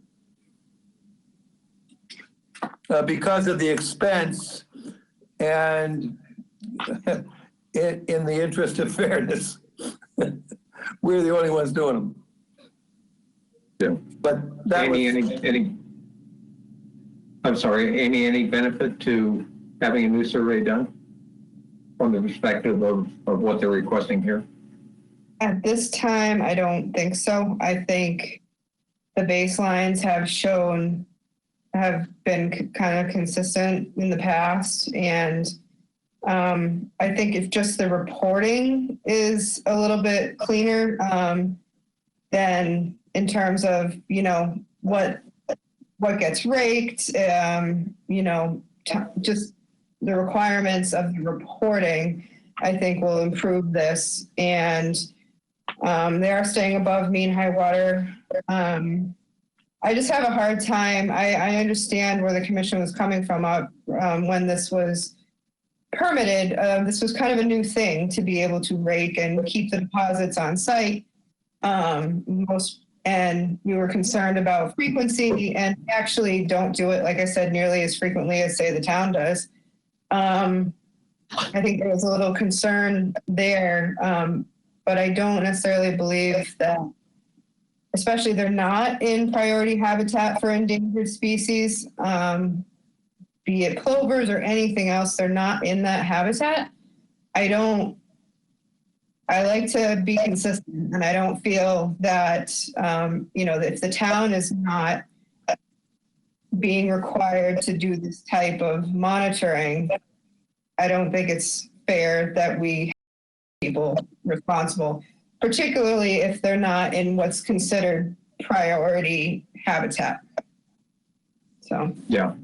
Okay, that's fine. And I mean, shellfish surveys and the seaweed inventory and all, if they're just raking above mean high water, it's kind of immaterial, I suspect. So that's fine. Okay, thank you. All right, thank you. Brad, can I just ask a follow-up question? Because Ernie just said above mean high water, but it's my impression that they're above mean low water. Is that correct? Yes. What is it, Amy? Mean high. You don't go below mean high. No. Let me just check the orders, but you're allowed to. Well, okay, so what it does say, cleaning may take place above mean high water and below mean high water as the need arises, provided that the contractor by the following conditions. That notes, so, however, if you're doing anything below mean high water, you need other permits in order to do so, not just conservation. I would suggest, I mean, the town is not allowed to go below mean high water. So that should not. Well, I don't think, I know that we've been doing it consistent with the order, you know, since we started this, so. Whenever I've been down there, look, because I do go down there, you may not always see me, but I do go down there and check. I have not seen you below mean high water. I would be surprised. So I would just say, to make it easier, you just say don't go below mean high water. That's consistent, and plus you don't have the Chapter 91 permits to do that. Right. That simplifies things all the more. Okay. Well, I'll give you my impression on the reporting. I think there was a fair amount of scrutiny initially because it was somewhat of a new practice, and also the association had put in some sandbags without a permit, and that had raised concerns as well. So we wanted to have substantial reporting, and that went in place. And I haven't seen a report since 2016, so that was something that we had asked about with this, to see the reports. And so I shared John's questions on, you know, where are the reports? I have not reviewed anything since 2016. So I would like to see them. And I think if we can separate the concept of the flora and fauna survey from reporting as to what happens, that's fine. So I think Amy's recommendation to discontinue that component of the reporting is okay, but I still think that the commission members should see the report every year as to what happens, the amounts, where it's put, the frequency, so that reporting is still required for all nourishment plant or beach cleaning plants, as far as I know. Isn't that correct, Amy? The general reporting of activity is reported. Yeah, and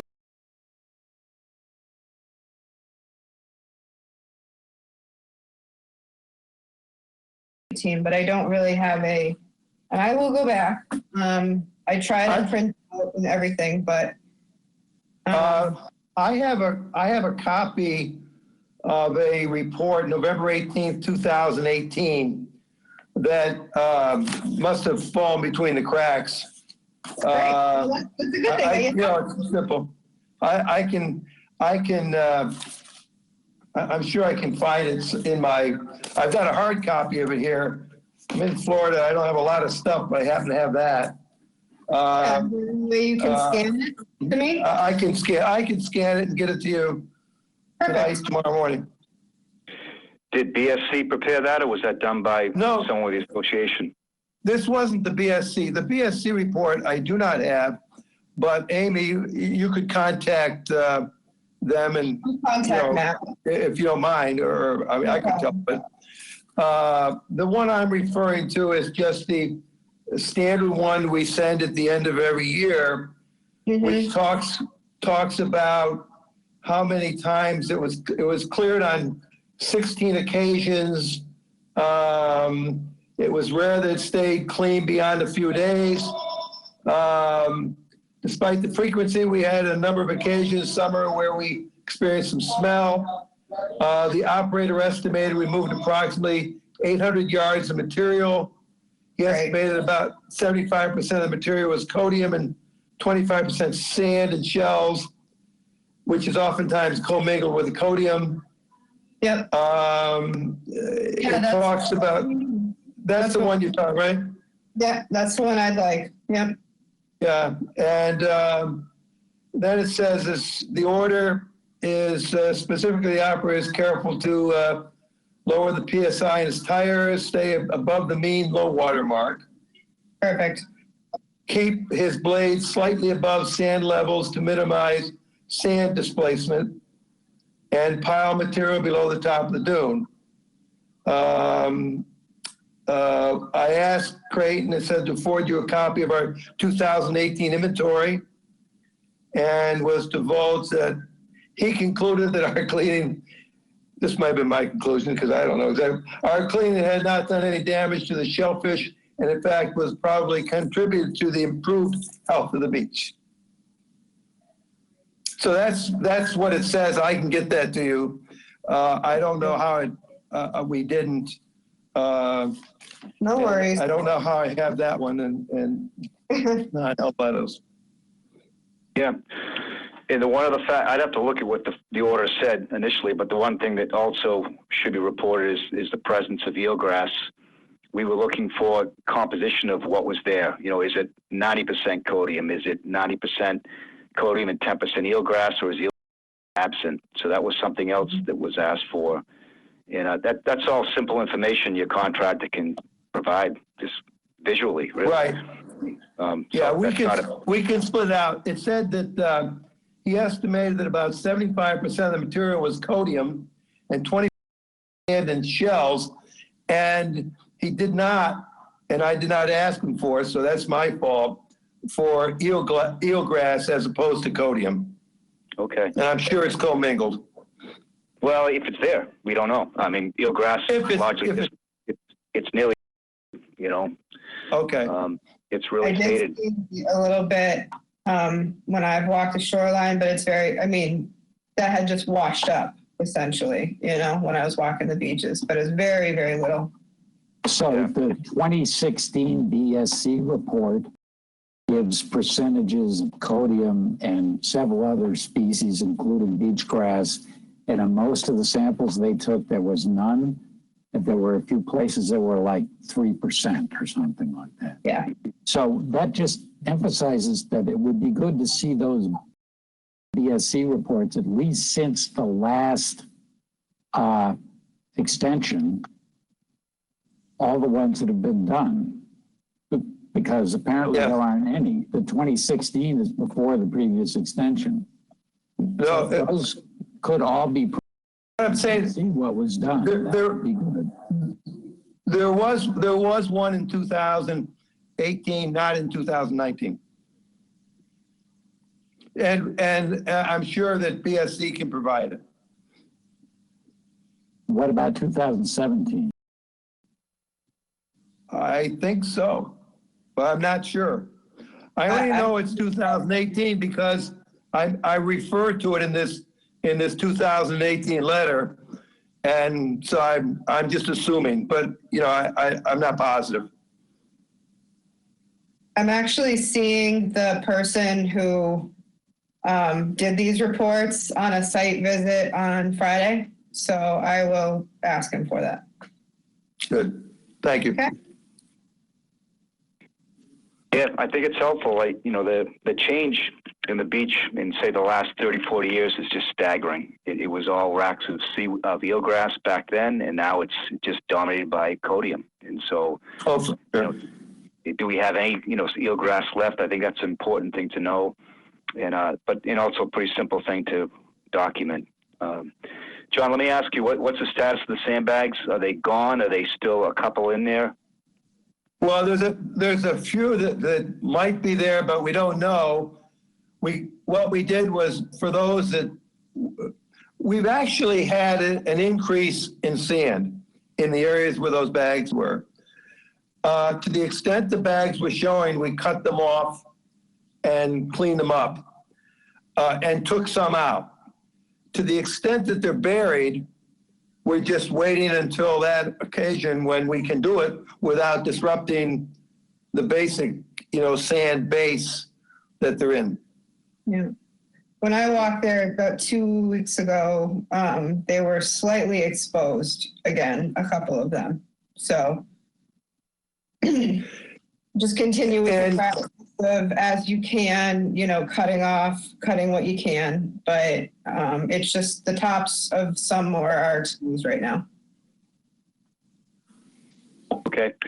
John, while we have you, any thoughts on the Phragmites there towards the jetty? Is it advancing? Is it becoming more of a nuisance? What's your observation on the Phragmites there? What's that? It's that reed. It's that tall reed that's a pain. It down at the far west. Yeah. Yes. And one of the last storms, it took a lot out. That we had a very, very high tide, and just my own observation, I didn't measure it, but I'd say we lost some of it. Mm-hmm.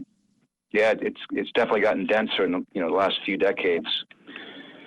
Okay, well, to move along, I don't mind dropping the flora and fauna survey, but I would like to see more consistent reporting on, you know, the practices. And so if you can arrange to get that information to Amy, that'd be great. And if you could share that with the commissioners, Amy, I think we'd all like to just see it and understand. It helps us think about other sites too. Absolutely. All right. Do we have a motion on the extension?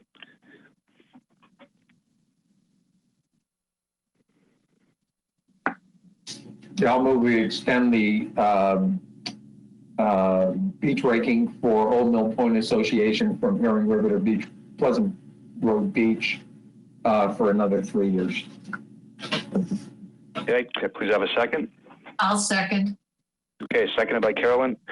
And just as a point of discussion, it will include annual reporting on the practice and the quantities and frequency, but will not include the flora and fauna survey.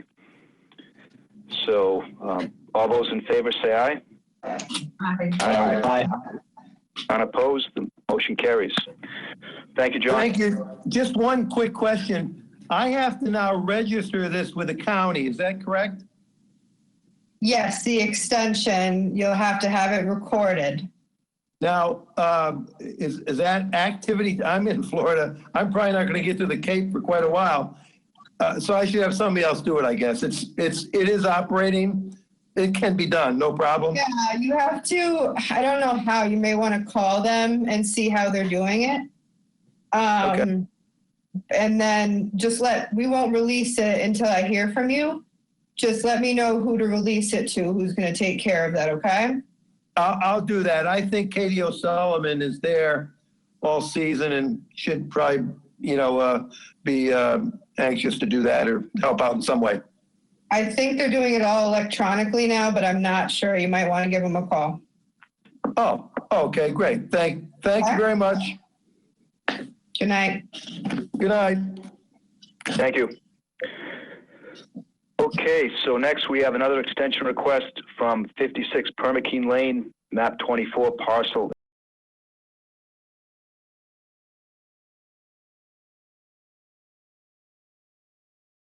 Amy? May 20th, they just want, this is a really kind of interesting project, and not everybody on the board now was there when it was approved. So they want to have a chance to give you a little bit more background information. Somebody might have just came in. I didn't know, I don't think Lynn Hamlin's coming, but maybe she is. I think that was John leaving. Oh, John leaving, okay. They'd like a little bit more opportunity to provide you some background information, like pretty much a timeline of the project for you before we talk about this. So May 20th. Okay. Okay. Well, then I move we continue the extension request 56 Permaquin Lane until May 20th. Could I have a second, please? I'll second. I'll second. Okay, seconded by John. All those in favor say aye. Aye. Aye. Motion carries. Okay, next we have 3 orders of conditions. I think, Amy, if you want to run through them, we can vote on them all at once, if that's okay with everybody. Unless there's some information we need to discuss. I have orders of conditions. Draft orders were prepared for you for 52 North Road, 15 Glen Dune Road, and what is now 12 Old Campground. Hang on, let me open that one. But we can start, you can do one vote if you want. I guess if you think there's going to be questions, if there's not going to be questions, then we can. Yeah, let's just. I have a question on 2 Old Campground. Can you wait 1 second? Can we do them separately? That would help me. I'm gonna edit as we go. Yep, So, that's fine. 52 North Road first, please. Mm-hmm. Any comments on that one?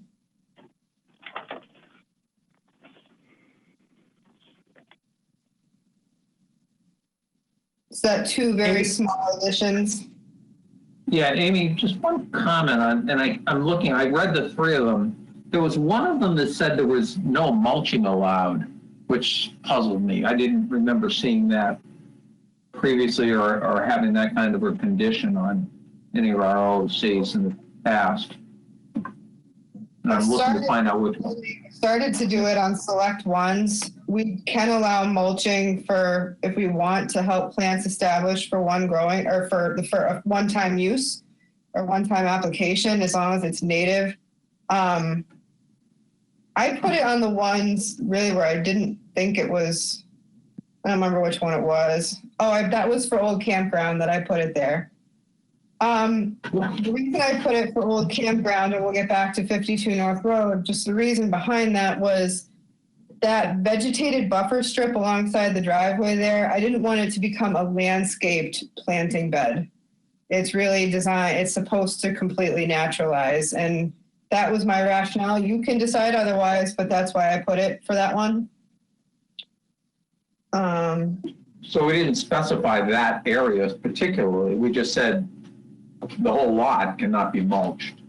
Well, there's only a very small portion within our jurisdiction. So it's the area within our jurisdiction. Yeah. I was surprised. I don't remember seeing that on any of our other OOCs.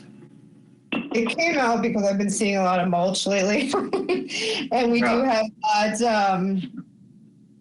have that, ability to regulate that. In the past, we would used to get this highly dyed, highly chemicalized or treated stuff that's red. Yeah.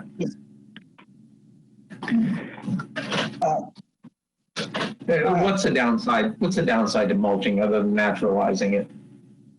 It doesn't let for native ground covers to establish if you do it on an annual basis. And in a natural, if you want an area to naturalize, it can't truly do that if you put down several inches of mulch every year. It just becomes a landscaped area, if you will, in my opinion. It has to be maintained as a landscape feature, and it certainly is something we haven't supported in the 0 to 50. Right. Yeah, I can understand that in 0 to 50. But All right, so 52 North Road, any comments? Okay, hearing none, I move that we approve the order of conditions for 52 North Road. Can I have a second? Second. Okay, all those in favor say aye. Aye. Aye. All right, motion carries. 15 Glen Dune. Actually, I got a memo today that they're going to be doing more testing. And in anticipation of any contaminated soils, they're depositing a roll-off there tomorrow. So for 15 Glen Dune, I kind of left the planting. It said the plantings are not to be done at this time, based on our conversation. So, any questions on Glen Dune? Amy, if they're going to the trouble of putting it there, that implies that they already know there's more contamination. I don't know. I can't say for certain. I told them they have a lot of reporting they need to do. It was a state email that I was copied on, and I to be party to all the results. So I don't know yet. We have a pretty heavy monitoring schedule. So the first monitoring report will be first of this year, so we'll know soon.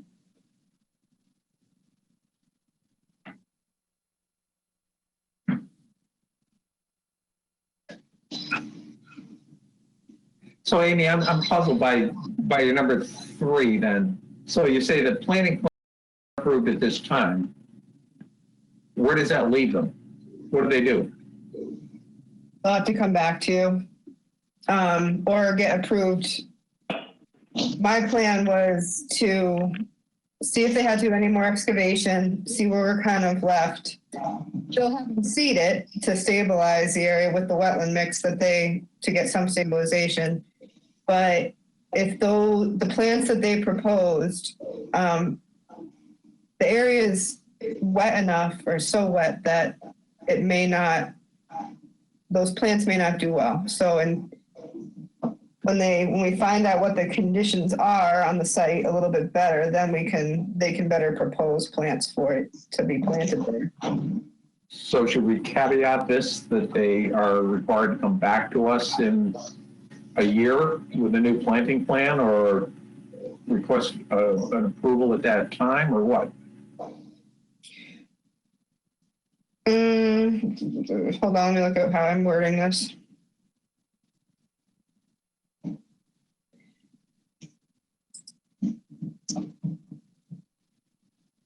Yeah, I can add to number 3 that within a year, the soil, the hydric conditions need to be reported on and a new planting plan provided. Okay, because otherwise just leave it hanging. Yeah. Yeah. Yeah. Okay.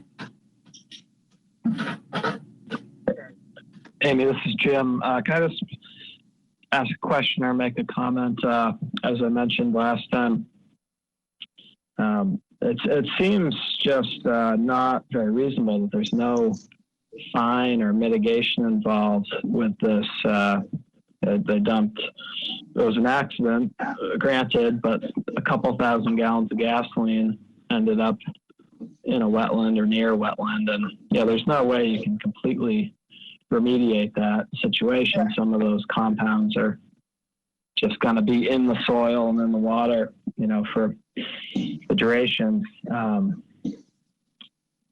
This really seems like there should be a significant fine or mitigation project that comes out of this. I haven't researched it anymore. I've certainly heard of such projects happening elsewhere. I was just wondering if you had found out anything in regards to that. I have not found out anything. Seems, we find people for cutting down a few shrubs, which is I agree. I agree with you. Something, but yeah, it's I don't. And I don't know if that happened on the state level. I haven't heard of anything. It just seemed like it was such a big incident. And so little has really come of it.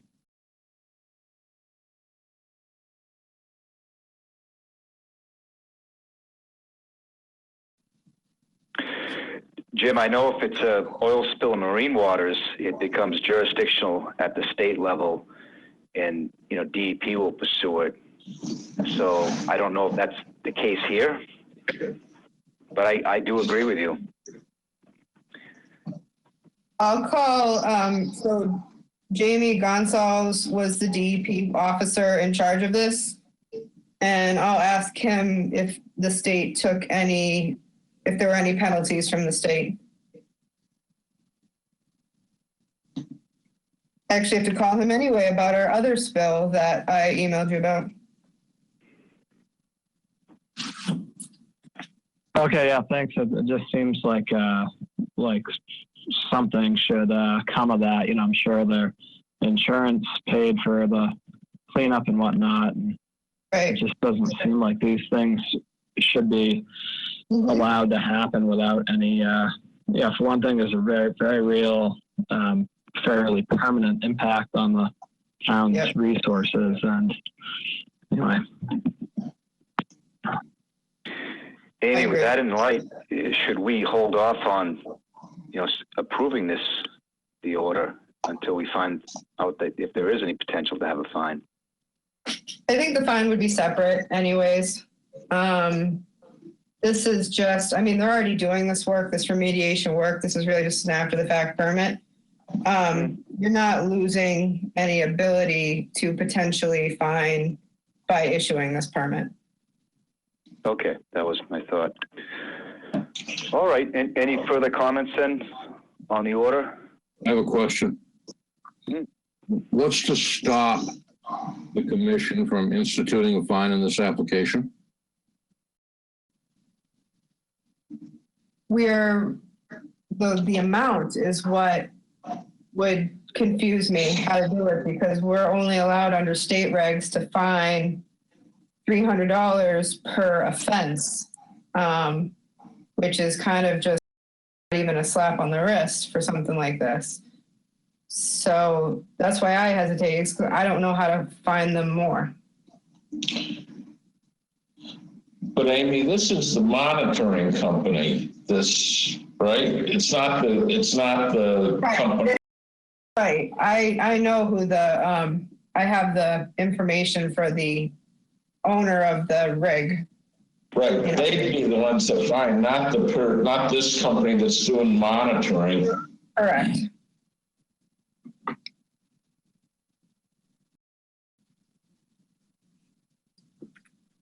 So what you're saying, Stan, is we should go ahead and issue these order conditions for the monitoring company. Again, we mentioned this at the meeting last time when we were talking to him about, he's responsible for monitoring and cleanup. He's not responsible. Right, he's not responsible for the incident. Correct. All right, well, let's go ahead and move on this, and then, if Amy later on about the potential of a state or a fine, it sounds like there's interest to having at least a $300 fine coming from the commission, if there isn't something better coming at a different level. So if there are no further comments, I'll go ahead and motion that we approve the 15 Glen Dune Road. Could I have a second? I'll second it. I'll second it. All right, any further comments on this one? Seeing none, all those in favor say aye. Aye. Aye. Okay, motion carries. All right, now old campgrounds, 2 old campgrounds. I have a question on number 14. Give me 1 second, I'm just opening it, hold on. Okay. It's a little slow. I have a lot of things running right now. It's taking a minute to convert so I can edit.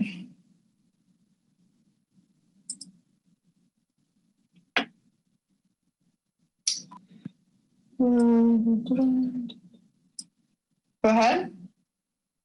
Okay, Hello? number 14, if any unforeseen problem occurs during construction which affects any statutory interests, upon discovery, the Conservation Commission or its agent shall notify the developer. Does that put the responsibility on us to identify unforeseen problems? Shouldn't that responsibility be on the developer, who should come to you and then work with you? It is, and that's in the actual form of the order of conditions that we issue along with this. That we should look at, because that's a standard condition, not one of the specials. But in the rest of the permit, it does say it is their responsibility to notify us of any issues or changes that need to be made, etc. So. Okay, so we just leave this? I would for now. Okay. Yeah, when I raised this a couple of years ago, the same thing. It seems backwards to me. It seems to me the developer's got to notify us if there's any issues, not vice versa. So I never understood how this language got to where it is, but I don't agree with it either. Why don't we look at all the standard conditions? Because honestly, I don't look at them because it's just don't look at them. Why don't I put that on an upcoming agenda to look at the standard conditions for rewording? Just in general, not just that one. Okay? Okay, thank you. I've got a comment on the mitigation plantings. I believe, I don't know, is this the first project or the second one here? This is the second one. Okay. I believe I talked about this in both meetings, but we talked about the plantings we needed to wait 3 years and then judge that an effective living fence existed at that point before issuing a certificate of compliance. Yeah, I do remember. I'm sorry. I do remember the living fence. I didn't remember if it was 3 years. I got to put the living fence in. Yeah, I worded it an effective living fence. So when you go to visit it, you shouldn't really be able to pass through that. Okay.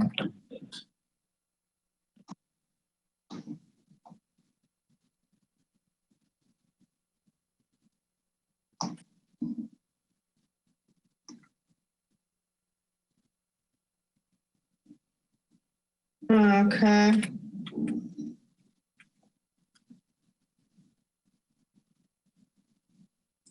Got it. I believe. Okay.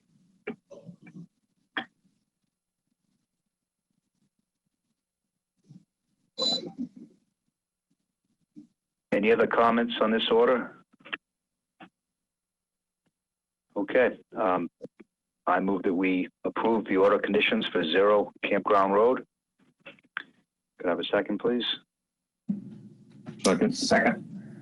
Okay, seconded by Mark. All those in favor say aye. Aye. Aye. Okay, motion carries. All right, Amy, I guess you can lead our discussion part of the evening. Okay. So my apologies. When I did this agenda, I put 8 Shady Drive down, and at the last meeting, you had determined that you were going to allow me to work with the people or with the owners on the replanting. I did speak with them. They were willing to work with me.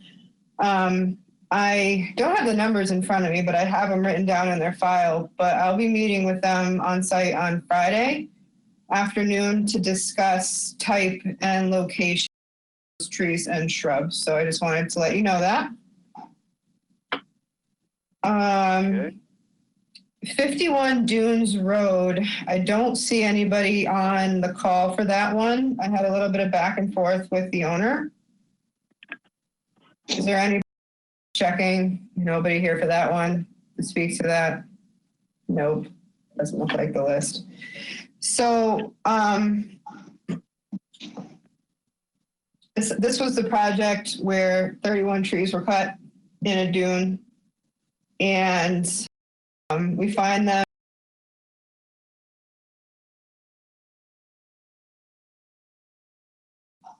We had told them that twice as many plants, a mixture of trees and shrubs, needed to be replanted. Problem is, a lot of that was on association property, and I've kept the association apprised of our enforcement.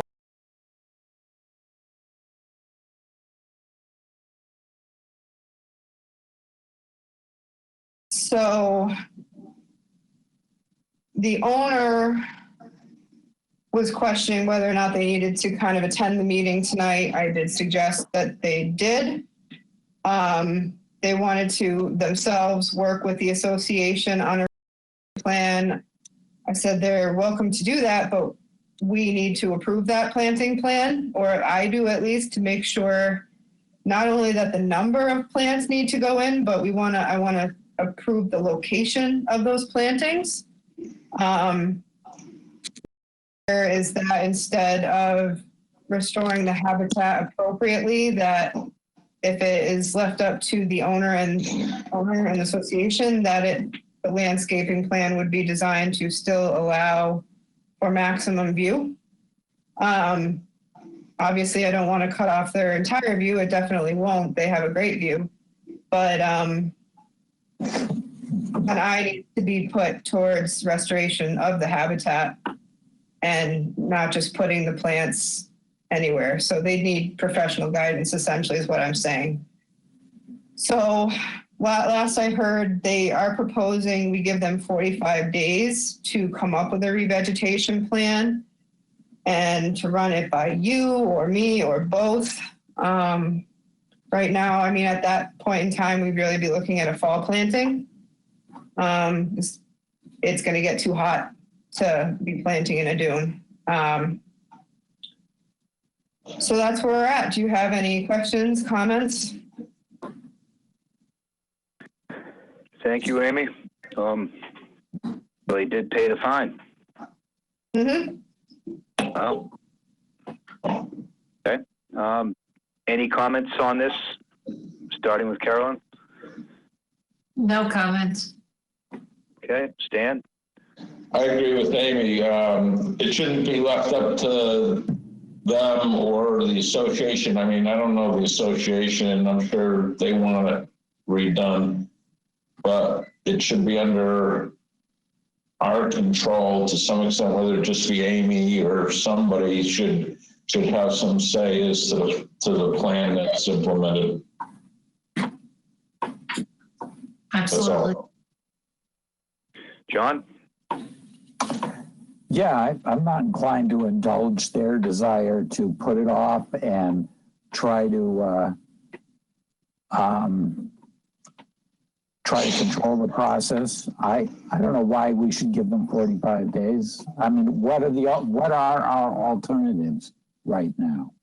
What can we just say? No, you don't have 45 days. You have to start planning by the middle of May. I mean, I'm not sure that works either, but that's a week from now. Yeah, I know. That's what I'm saying. I'm not sure that the tricky part's that most of it's on association property, the property that's not theirs. So, I mean, we're telling the owners they have to replant, but we do need some sort of buy-in, I would say, from the association. We can't force the Landons to, it's an ownership issue. I hear what you're saying. I was really hoping this could get done this spring as well. But I don't know if we have the authority. I can't grant the Landons permission to go on association property and do the planting. So I think. So how's this working, Amy? Who's coordinating between the association and? Me. Oh, that's what I thought you were going to say. Have you talked to them yet, Amy? The association? I have. one of the representatives I have, and one of the officers, and they definitely want to see this replanted. A member of the association was the reporting party on this one. So they fully want it to be replanted. I don't know how much, if they're just gonna okay what we say. I'm inclined to just do a plan myself and, you know, show it to you and show it to them and see if they say, yeah, and show it. I would think that might be the way, because it's your judgment as to what you, like you said, we want it to be beneficial to the habitat and everything. And if everybody starts giving up different plans, you'll be doing a fire drill out there. So I think if you submit a proposal, they'll probably say, we're good with that, you know, because it's your opinion. You're using your judgment. Yeah, and I mean, really, the trees are going to go in the approximate location where they were taken out. Right. The shrubs will have to, we'll look at spacing, but my idea was that really the trees should go back approximately where the other trees were. Right, because then it'd be up to them to just say, no, we don't want it there, and how they'd have to justify as to why something would have to be. So if you want me to do the plan, if you want me to do that, I'm fine with doing that. I mean, suggesting that way somebody's going to do it. And I guess, like you said, you already have some views as to how it should be done. And if you leave it up to them, who knows what they're going to come up with. And then you're going to have to talk with them about doing something different. Yep. Whereas this way, if you put it the way you think it should be, then it's going to be up to them to try and argue to do it different. That's my opinion. But such as in the earlier hearing, isn't it really their obligation to come to us with the plan, as opposed to Amy spending her time? Yeah. Well, Amy, like Amy says, if I'm the owner, I'm going to give you a plan that may or may not be appropriate. And then it gets denied. And you're going to have to fight around and do it anyways. So, Amy. We have the tell them where the plants need to go. So, Amy, if you were to do what you're saying, that is create a plan, is there time? Yeah, right. But is there time to do the planting this spring? You were to say, yes, please, Amy, do that. And then someone has to be retained still to actually do the planting, right? And so when's the cutoff for actually being able to plant there? A month ago. No, end of May at most. So by the time, I mean, say I did a plan in 2 weeks for the next meeting, that's the 20th. Them acquiring the stock, I do think it is unlikely, regardless of what method you're going to go, having them do a plan or me do a plan, I think you're going to be hard pressed to get it done this spring.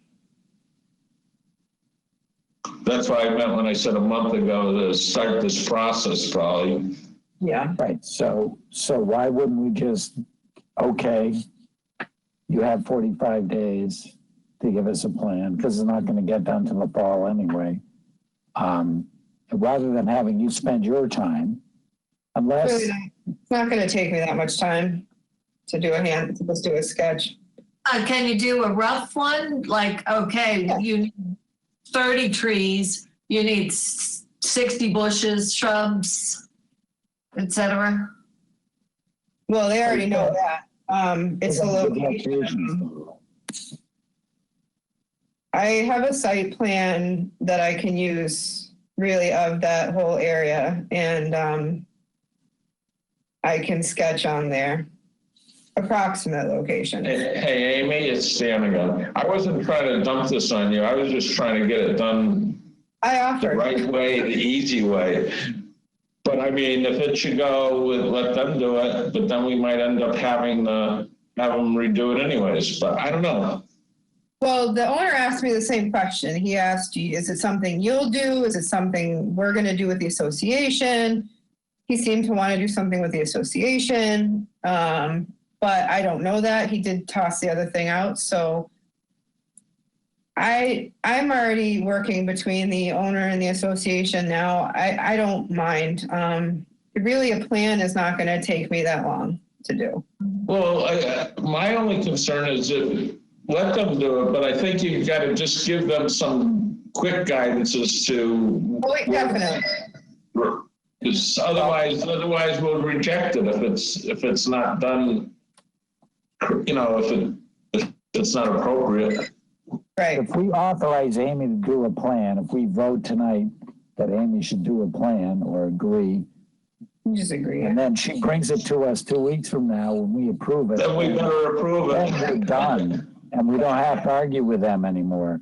Right. Assuming that there would be an argument. But We don't I want actually like that idea as long as it isn't a burden on Amy.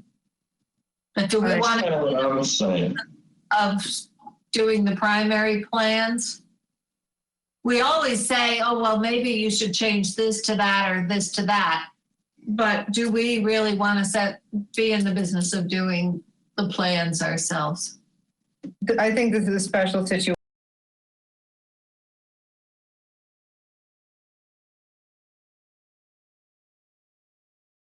I think that's a valid reason. Yeah. That's the exception I'm looking for. Yeah, I'm not going to design landscape plans for notices of intent applicants. You know, this is enforcement. Well, I brought it up because you said there was a concern as to it might not get done appropriately in terms of coverage. Right. Possibly. I'm not saying it wouldn't, but there was a concern, I guess. No, I was going to stake it out in the field and do a rough sketch.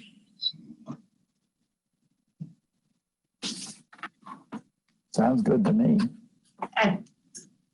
You know, when you listed the exception, that was basically what I was looking for.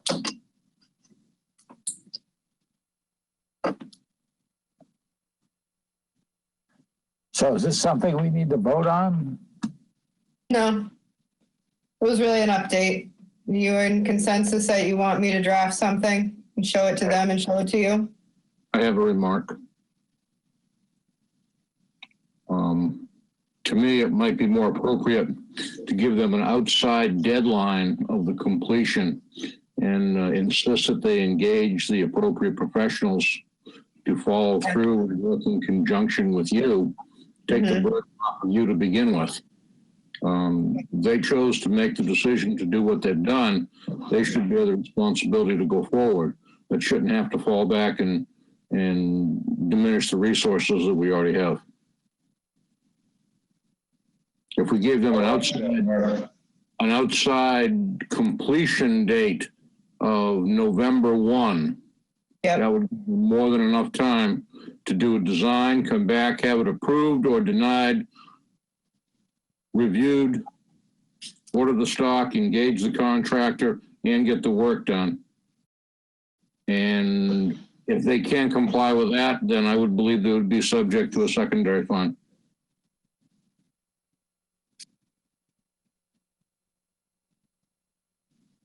Whatever you want. Would be my opinion. That timeline, Mark, includes planning, right? Correct. Yeah, I don't see any reason not to do that. And take the burden off of. Logical. Yeah. Then I would recommend that you do give them a deadline of 45 days for a plan, because it likely will be a little bit longer, given what's going on right now and people's schedules. So I would recommend a plan within a certain amount of time. If you're having them do a plan, recognizing that during the first, that also takes into account that the first go around of the plan may not get passed by the committee. You still have time over the summer to perfect the plan to do a fall planting. Sound good? Yeah, I'd leave it up to you to figure out the timeline for that, Amy. But, you know, a deadline of November 1st sounds great. And if there are interim steps that you think we need to put some you know, goals to, then I think we do. Because fear that's that fine. we'll get to September, October, and then, oh, we got a plan for you, and then run out of time to plan. To doing an NOI? No, this is all being done under enforcement. Okay.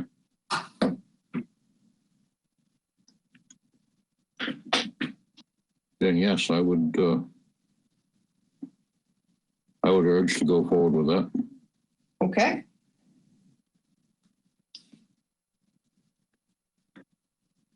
All right, anything further on this? Sounds like a good way forward. I would like a vote then if you're going to do that. 45-day for a planting plan, November 1st for installation. Okay, Mark, do you want to craft that into a motion? I would move to do exactly as Amy just stated. I will second that.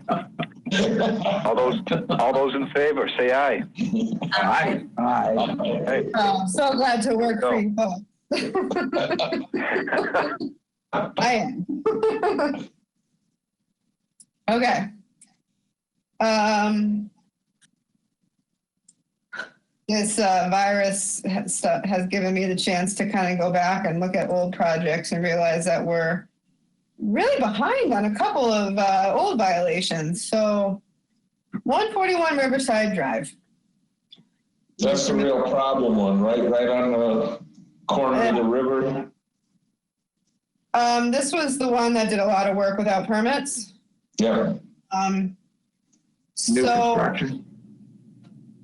yeah, well, this is the one with the, well, they had cleared out the backyard and they said it was all trash and Yeah. debris. And they were doing it while we were there. Yeah. This was the property that was in, Landscape architects? The lady at the house is a landscape architect? No. Oh, no. No, this is right on the bend of the river between the two revetments that we've approved. That's how I describe it. house that's getting renovated and a property that's getting renovated, and there was issues with removal of vegetation and soils near the river and with no permits. So they had hired Mark Burgess, who then hired Lindsay Strode of Cape Organics to do the landscaping. He'd started it. And then I got in touch with Lindsay and he said the property manager has not been in touch with him since. So I will be in touch with both of them. I drove by the other day and I saw more activity going on the front of the house. So I'll be doing another inspection when I have a site plan with me. They have asked for a septic system outside the buffer zone and the riverfront area, but a line from the septic goes into the buffer. So we need to approve it, or normally I would approve this administratively, just accept a line to a septic system. But I'm not going to sign off on their application for a septic until they get back on track with their enforcement order. Sound like a plan? Mm-hmm. Okay. When I went by there too, I wasn't sure if I can't remember if there was, I noticed any additional work on that dock or not. I don't think so, but. No. Okay. Not since the first additional work. So. Right. No, I wasn't sure, maybe that's all. No, you're good. So more on that. 422 Main. This is the one near the power lines. On, I don't know what pond it is. I can't remember. Adjacent to the bar. Yeah. So you remember where it is. I just received an existing condition survey. I mean, this was early last fall, late last summer that this happened. Now the representative has to do a sketch plan for the restoration. It's taking way too long. I'm suggesting you give a deadline for the planting plan in hopes that we can do the planting this fall. So I would give them the same deadline as the others, 45 days. They've got the base plan to do the sketch plan now. There's no reason it can't be done in 45 days.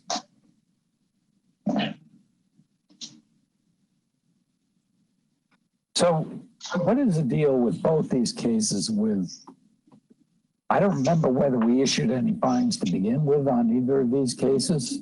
And we did for 141 Riverside Drive and they paid them.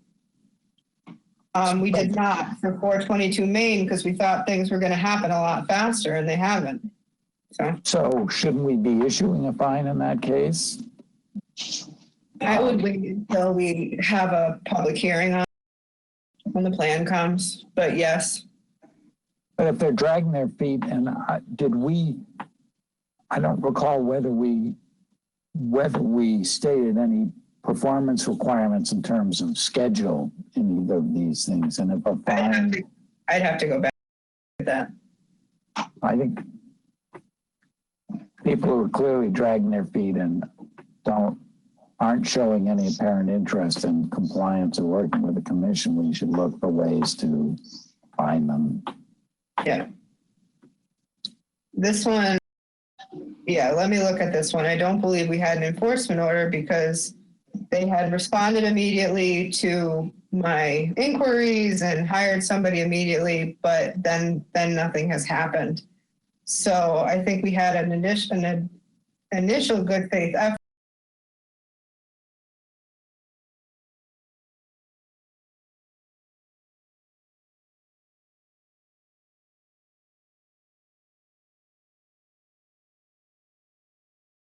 They can now work off of to do the sketch.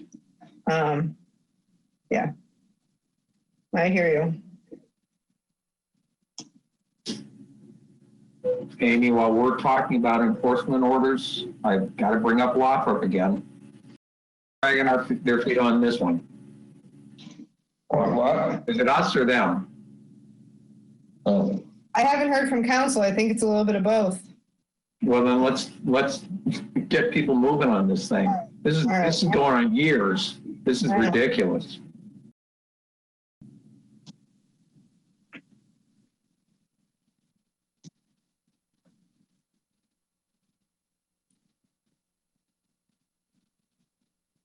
Okay.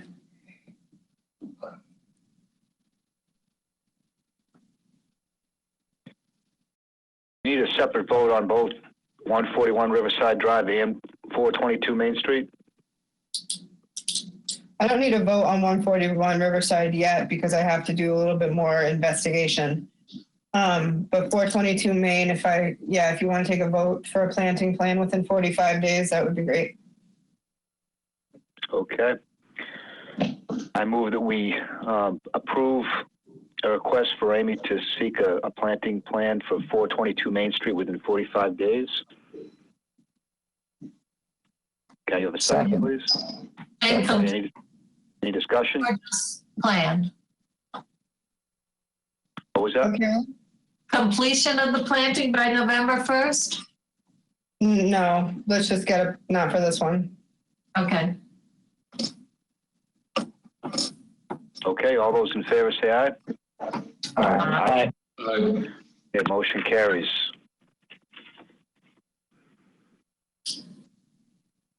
Okay, next up, erosion at Red River Beach. Yeah, I just wanted to see what you thought.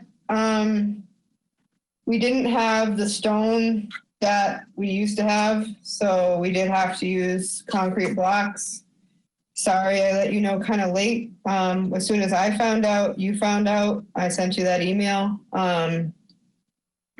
Not ideal, but I mean, at least they're fairly benign. They went in, I mean, the whole thing was done in a half an hour. It's extremely temporary. It would come out just as fast as it went in. Do you have any thoughts on it as we pursue other options? I actually have a meeting with the town engineer tomorrow. What do you think the next step is procedurally? You know, like, is this going to prompt the attention of DEP? Yep. Yes. I sent in the emergency, so I haven't heard back from them yet. My plan was to come up with a revised plan that was a little bit scaled down from what you originally approved, to see if they would approve it while still offering some protection. Incorporating a little bit maybe more soft solution into there, see what they have, any feedback on that. That was my thought. Okay. Well, my feedback is I think that, you know, the concrete blocks are temporary, so that's what we have. I don't think I would have approved that. I think I would have said, wait till you get the stones, but this is the way it went. And I think we all want, you know, a longer term solution. So I think it's good to hear from you that they went in easily and they'll come out easily without greater disruption. So that's one concern I had. So I'm not thrilled about it. I don't think it looks great, honestly, but I think it's there. And I'm curious what everyone else, everyone else thinks about it. Carolyn, do you want to have any comments on this? No, I haven't seen it. Sorry. Yep. Stan?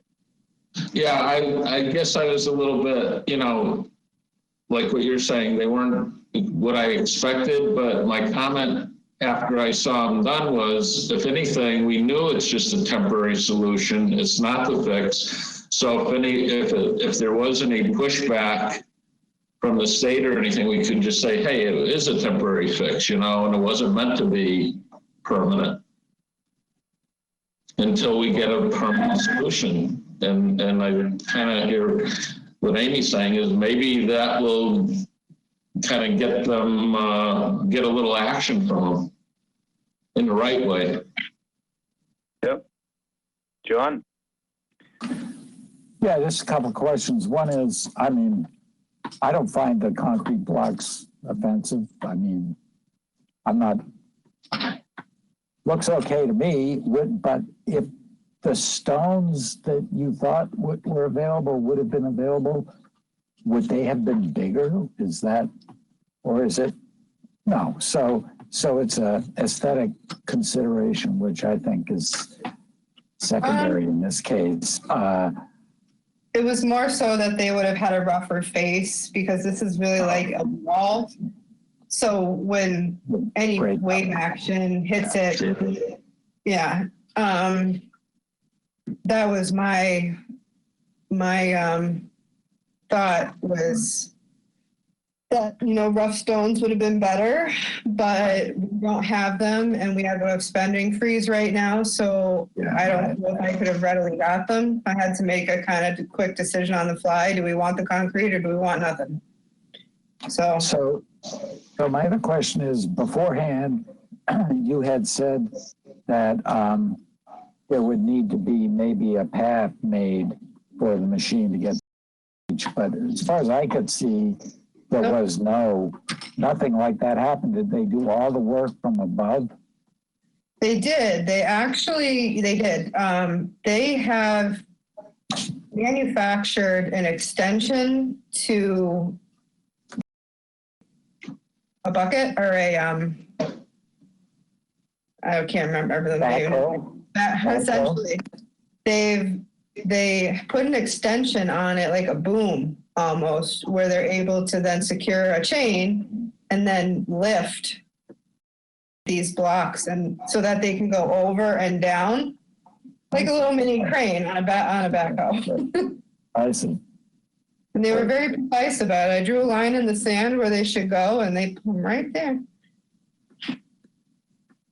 All right. No disturbance, natural vegetation, which was great. Mark, any comments? No, I haven't been down there. Okay. Let's see. Jim? Did we lose Jim? Oh, he's here. Yep, I'm here. Okay. Yeah, it looked all right. To me, as a temporary solution, I don't really see any harm coming from that. For me, my focus, and I feel like our focus should be more about protecting the resource of Red River and the salt marshes and, you know, the extensive resources that are there, more than the square feet of asphalt to some people. Not that we necessarily have to lose any asphalt, but a lot of damage has been done to that resource through trying to save a few square feet of asphalt. And I really feel like we should shift our focus or perspective on that. That's my comment. Thanks, Jim. No, I appreciate that. Ernie? Yeah, I didn't have a chance to look at it today, but I'll get out there. And I mean, from what everybody's saying, if it's temporary, if it's working, that's fine. Eventually it's going to have the rocks in there anyhow. So I'm comfortable with it. Okay. All right. So Amy, I guess just keep us posted on what happens next. We had a notice of intent that was not approved by DEP. So do you think would be a second notice of intent coming up after this, or what would happen? Amend it. It wasn't denied. It wasn't denied by DEP. It just was no action. I thought they superseded it. No, that was the original one. The original one several years ago, they did. Yes, this one, they haven't issued a number. They haven't. They would supersede it if they could, probably. Okay. So, but I didn't want to get into litigation. We're trying to work with things. I didn't want to, but maybe litigation is the way to go. We'll see at the end. At the end, we'll see. But we're going to try one more stab at it. Mm-hmm. Yep. So, all right. Moving on. Did you have a last comment there, John, on this? Well, I guess I just want to put out there that I like Jim's sentiment, but I don't know what it means. And sometime we have to have a discussion about what that means. That is, what is it?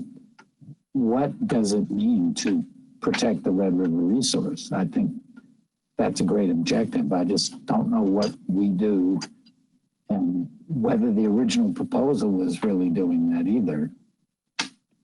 What is it we should be doing? And I guess I'm not expecting a succinct answer from anyone. It's just, I don't know where to go with that so far. Other than, I don't know whether dredging there, whatever the regulatory hurdles would be, those aside, is that the sort of thing that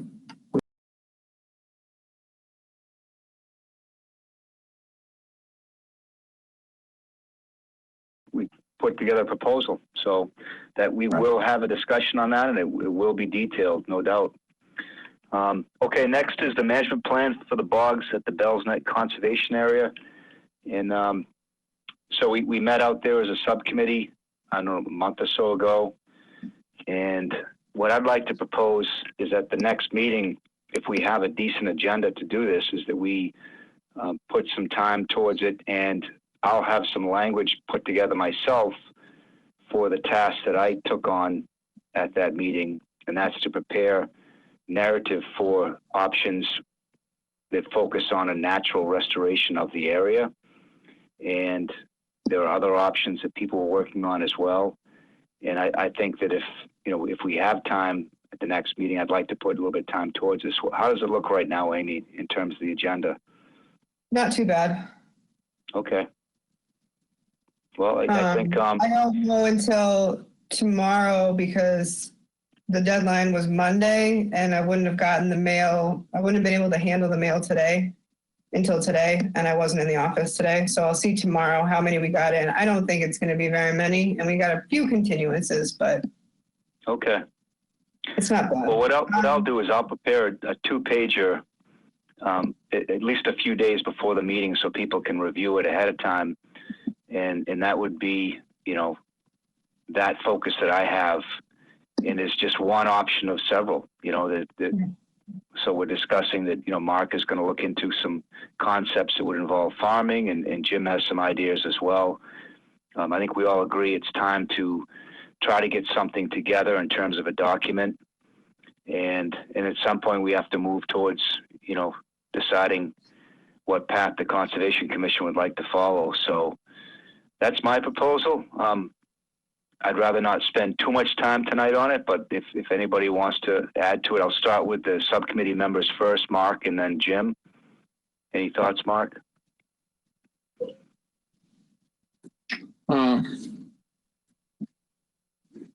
That's fine. We can go into a more detailed discussion at another point, but I mean, all thing being what it is, so much time has gone by, the opportunities to continue on what that property has been for a long time is pretty much dead in the water.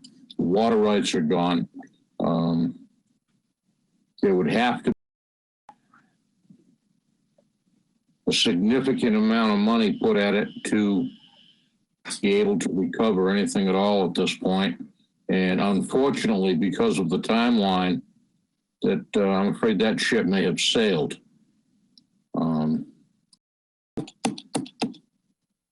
There's not much more I can go into at this moment without making a lengthy conversation.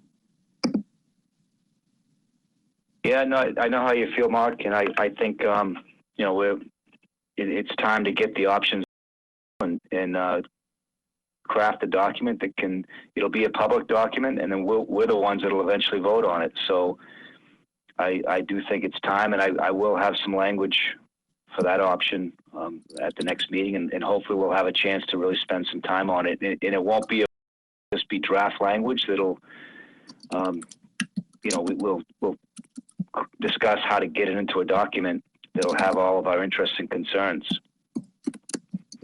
Jim, any thoughts?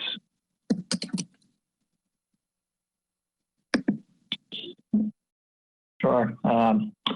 I'm not sure if any of you or all of you got to see the email from Amy. It was fairly later this afternoon that contained or was attached a kind of a draft sketch plan of the I had for the area. Did anybody see that? Yeah, I saw it. Yeah. Okay. I didn't understand it all, but I saw it. I'll give a brief narration. Just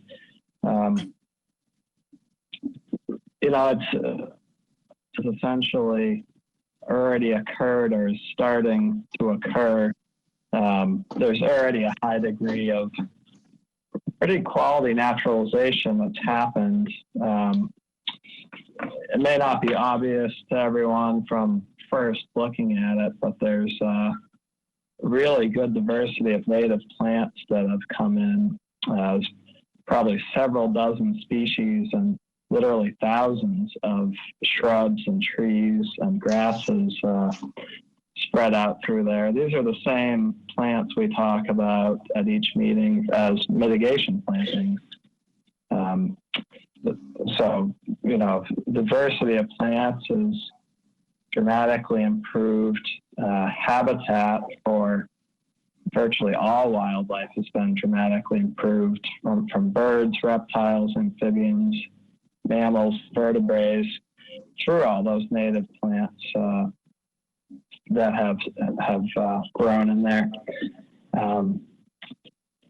Some other benefits that have already happened since farming stopped there, the input of chemicals and fertilizers has gone from whatever they were, which was something, we might not be able to quantify that now, but now it is for sure zero.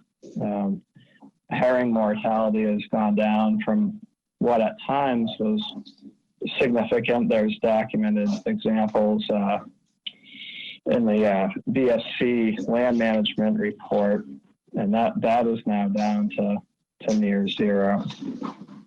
So we've already seen a lot of benefits from an ecological perspective in the past several years. So a lot of this naturalization plan is essentially letting it continue to take its course. The only interventions would be mowing of the upland meadow areas, mowing a path, which would have to occur a few times during the summer, during the growing season, and then probably a certain amount of tree removal and invasive removal in the wetland meadow areas, as this idea anyway is to keep them from becoming too forested. I think there's some value in that, to have that particular habitat. The idea of the cranberry growing area, so I'm envisioning this as kind of a community project, an opportunity for education in both farming and sustainable practices, as well as the study of the ecology and the wild there. But the area is relatively small. We're looking at a couple acres there, and it's actually already, or currently, is producing pretty well with cranberries. So all I'm really talking about doing there is some weeding. It would probably not be that intensive of management, and that could possibly be done by volunteers, or could be done through the school system or the tech school, or an individual could take it on, or there's a few possibilities for that, but it's not a really a commercial thing. Jim, are you going to be able to put together some narrative to go along with this that people can review for next meeting? Sure. Yeah, I'll wrap it up, and yeah, I can get some of this in print so you guys can go over it and think about it. So I'll leave it at that. All right. And Mark, did you want to do the same with the concepts that you're looking at? I'll put something together for the things. After I looked over the timeline and examined a couple of other details, things have narrowed considerably. And I'll put together some thoughts, but it's not nearly what it may have been earlier on. Okay. All right. Well, hopefully we'll have a chunk of time next meeting, and we can have a few things to bite on and discuss. And yeah, I do agree with Mark's sentiment that it's overdue that we move ahead. All right. What else? Is there anything else, Amy? Yeah, I just wanted to give you a brief Clover update. So Nikki and I are monitoring. Honestly, largely it's Nikki. I get out there when I can, once or twice a week. I take a look at things. We have a 4-egg nest at Red River Beach.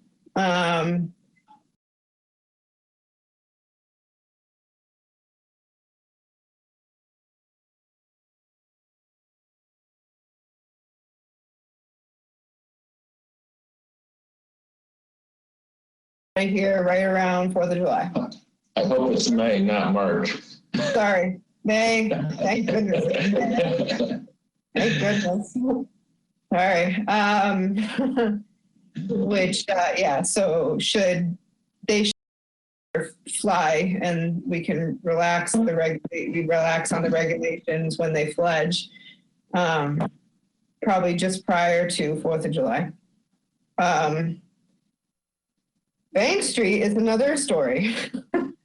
Bank Street, we have potentially three pairs of birds. No nests that I know of right now. There might be one at the Winchmere Harbor Club. We do not monitor that. We monitor really from Merkel east. And last year they were from Merkel to East Street. So past Bank. They are just kind of, well, sometimes we see all of them, sometimes we don't. So they haven't set up shop yet. They don't show any interest in nesting, other than being territorial and chasing each other around. So It's pretty funny, actually, if you go down there and just like sit there and watch them. They're really just, if you go on Bank Street Beach and you walk to the left past the lifeguard stand, they kind of like to hang out right in that first few sections of fencing around that area. And they're kind of funny. But the bad news with that is if they don't nest soon, and that we're looking at, you know, having a lot of restrictions come the height of summer, which for us, I mean, that's one thing. It's just a lot more work, going to be a lot more work for Nikki and I. And I'll probably need to be asking for some help with some monitoring in those, you know, those June, July months, come that time, help from the commission to do monitoring if the town is going to be raking beaches. We still need to comply with the regulations. So just hope that the birds decide to nest soon down there. We don't have any birds anywhere else. We've checked all the other beaches in town, including on Pleasant Bay, our little section, multiple times. That's my plover update. And then got one set of minutes for you. That's in your Dropbox. Amy, your oil spill. What? The oil spill? Oh, I forgot. Yeah. Sorry. So much going on. They're right north of Route 6, pretty much at exit 10, just slightly west of exit 10. You can see exit 10 from the, we got a report of an old oil spill by somebody who must be walking the trails from there. So I went down and took a look. It's pretty gross. It's been there, you can tell, a few months to a year or so. I would say it's getting cakey. But it comes right from an outflow pipe from Route 6. I called the Mass DEP, and today I actually met with somebody from MassDOT out there this morning. Showed him. He did some preliminary exam, you know, checking out the area, was going to get in touch with people, was going to get in touch with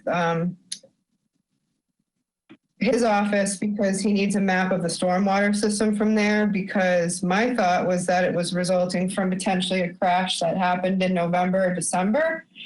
But it's not necessarily the case, because instead of that stormwater basin just being like one basin and feeding out into that wetland, it's a much bigger system. It's not just a solitary basin. It feeds from a lot of farther east on Route 6. So I don't know. First, we have to figure out the magnitude kind of and the extent of the contamination. If you go down there, and I sent you the map, you can feel free and take a walk. If you haven't, it's really kind of nice little wetland. Yeah, it's cakey black. It has a bit of a smell to it. There is some rainbow sheen in the water that's nearby. So I'll be updating you as I can once we find out some more, and once we find out how it can get taken care of. I don't know a lot of information because we can't find a responsible party. I don't know who would be financially responsible for the cleanup, but it's pretty dirty in that one little area. So is the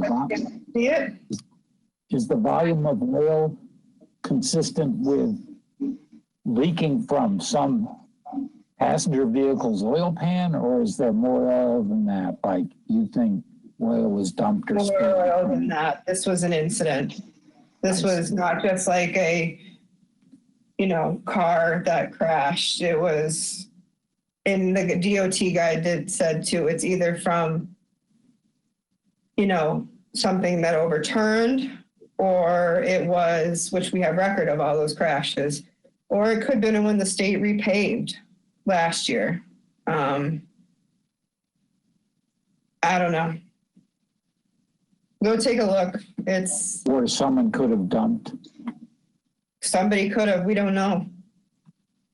Yeah, I didn't go trudging down into the wetland area there. I didn't have boots or anything, but I mean, you could see even with that culvert, the grass is you know, it's stained. Yep. Along the edge. Yeah. If it flows down there, so. Yeah, it was a fairly large volume, and it seemed to be like probably from what I saw, happened at one time, like a major rain event washed whatever happened in at one time. But I don't know. So, but the state is working with me on it. Thanks, Amy. State highway. The state highway, right? Correct. Yeah, so. All right, let's, so we have the minutes of April 2nd. Any comments on those minutes? Oh, I had a comment. Where is Hang it? on 1 second. Let me open it up again. Here we go. Okay. Let's see. Under Jeffrey and Kim, 49 Nons Road. Yep. Is that first word supposed to be 7? Several. Okay. That's it.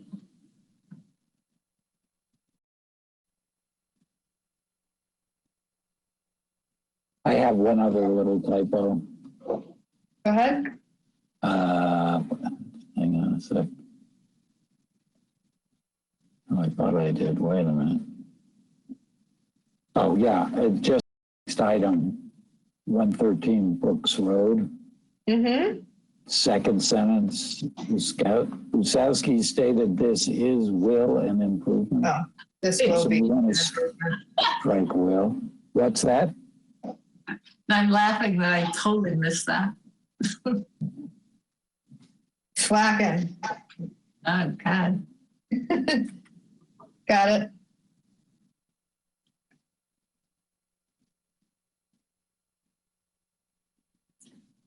I don't have anything else. Did you find on the last page under the minutes? Was that already discussed? Last page, what do you got, Brad? Just add a 0 to 2020 on March 18th. Good job. Well, that's as complicated as I'm going to get right about now, I think. Yeah, it's about that time. Yeah. I like this, though. I can sneak off and get a snack, too. Look, you don't normally get to eat.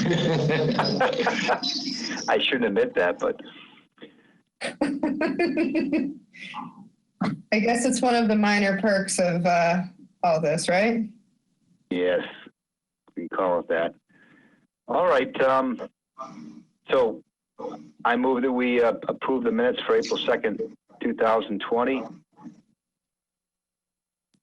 Second. Seconded by John. All those in favor say aye. Aye. Aye. Okay, anything else that we should bring up tonight? I'm just going to bring up quickly, this is my pet peeve, like Jim with his herbicides. I'm going to be talking about docks. And I realized, Amy, after I sent that to you, I looked at Google Maps, how I could have looked at there and told you what the house numbers were by looking from that, because I mean, those docks just stuck out like, you know. Could you do, because I was going to have Nikki do that, Stan, tomorrow, but we've got a lot of work going on right now. Would you have time to give us those house numbers, please? Sure. Yeah, because I mean, I looked at that because I never really looked at Google Maps, and when I did that, because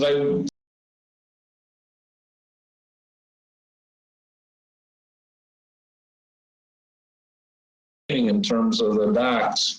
That would save us a little bit of time in trying to figure out the houses that you meant, so.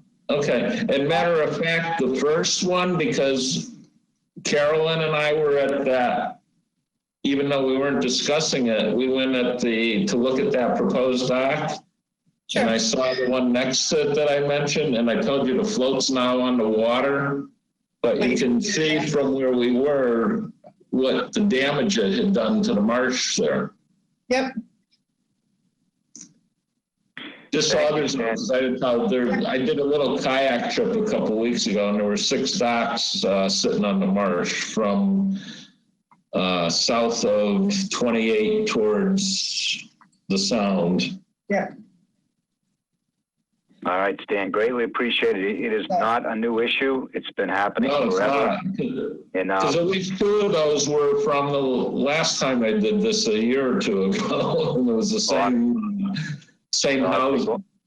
Been going on a lot longer than that. And I think, you know, so many times we discuss if something caused an impact or not to resource area. And in this case, it's just an automatic, obvious impact to salt marsh. And it should be corrected. I know it's tough to do because some people don't want to change their practices, but I appreciate your interest, and I'll be right behind you when we can document this. And I must say, I told Amy there were a couple, you know, and I saw other houses that were doing it the right way, like they should be. You know, they moved the docks out well above where they should be, and there are people that are doing it correctly too. So. Yeah, no, it's pretty egregious, I think, in terms of impacts. You can see the scars will persist for several years, and then they put it again the next year, and there's another scar footprint, and it keeps going on like that. So it is pretty bad. All right, folks, anything else new? Just about 10 o'clock, so I think it's a good time to wrap it up. Amy, thanks for everything. You know, I don't think we could do this without, you know, and thank Nick for us too. I will. All right, folks, stay healthy. I move that we adjourn. Second. All right, all those in favor say aye.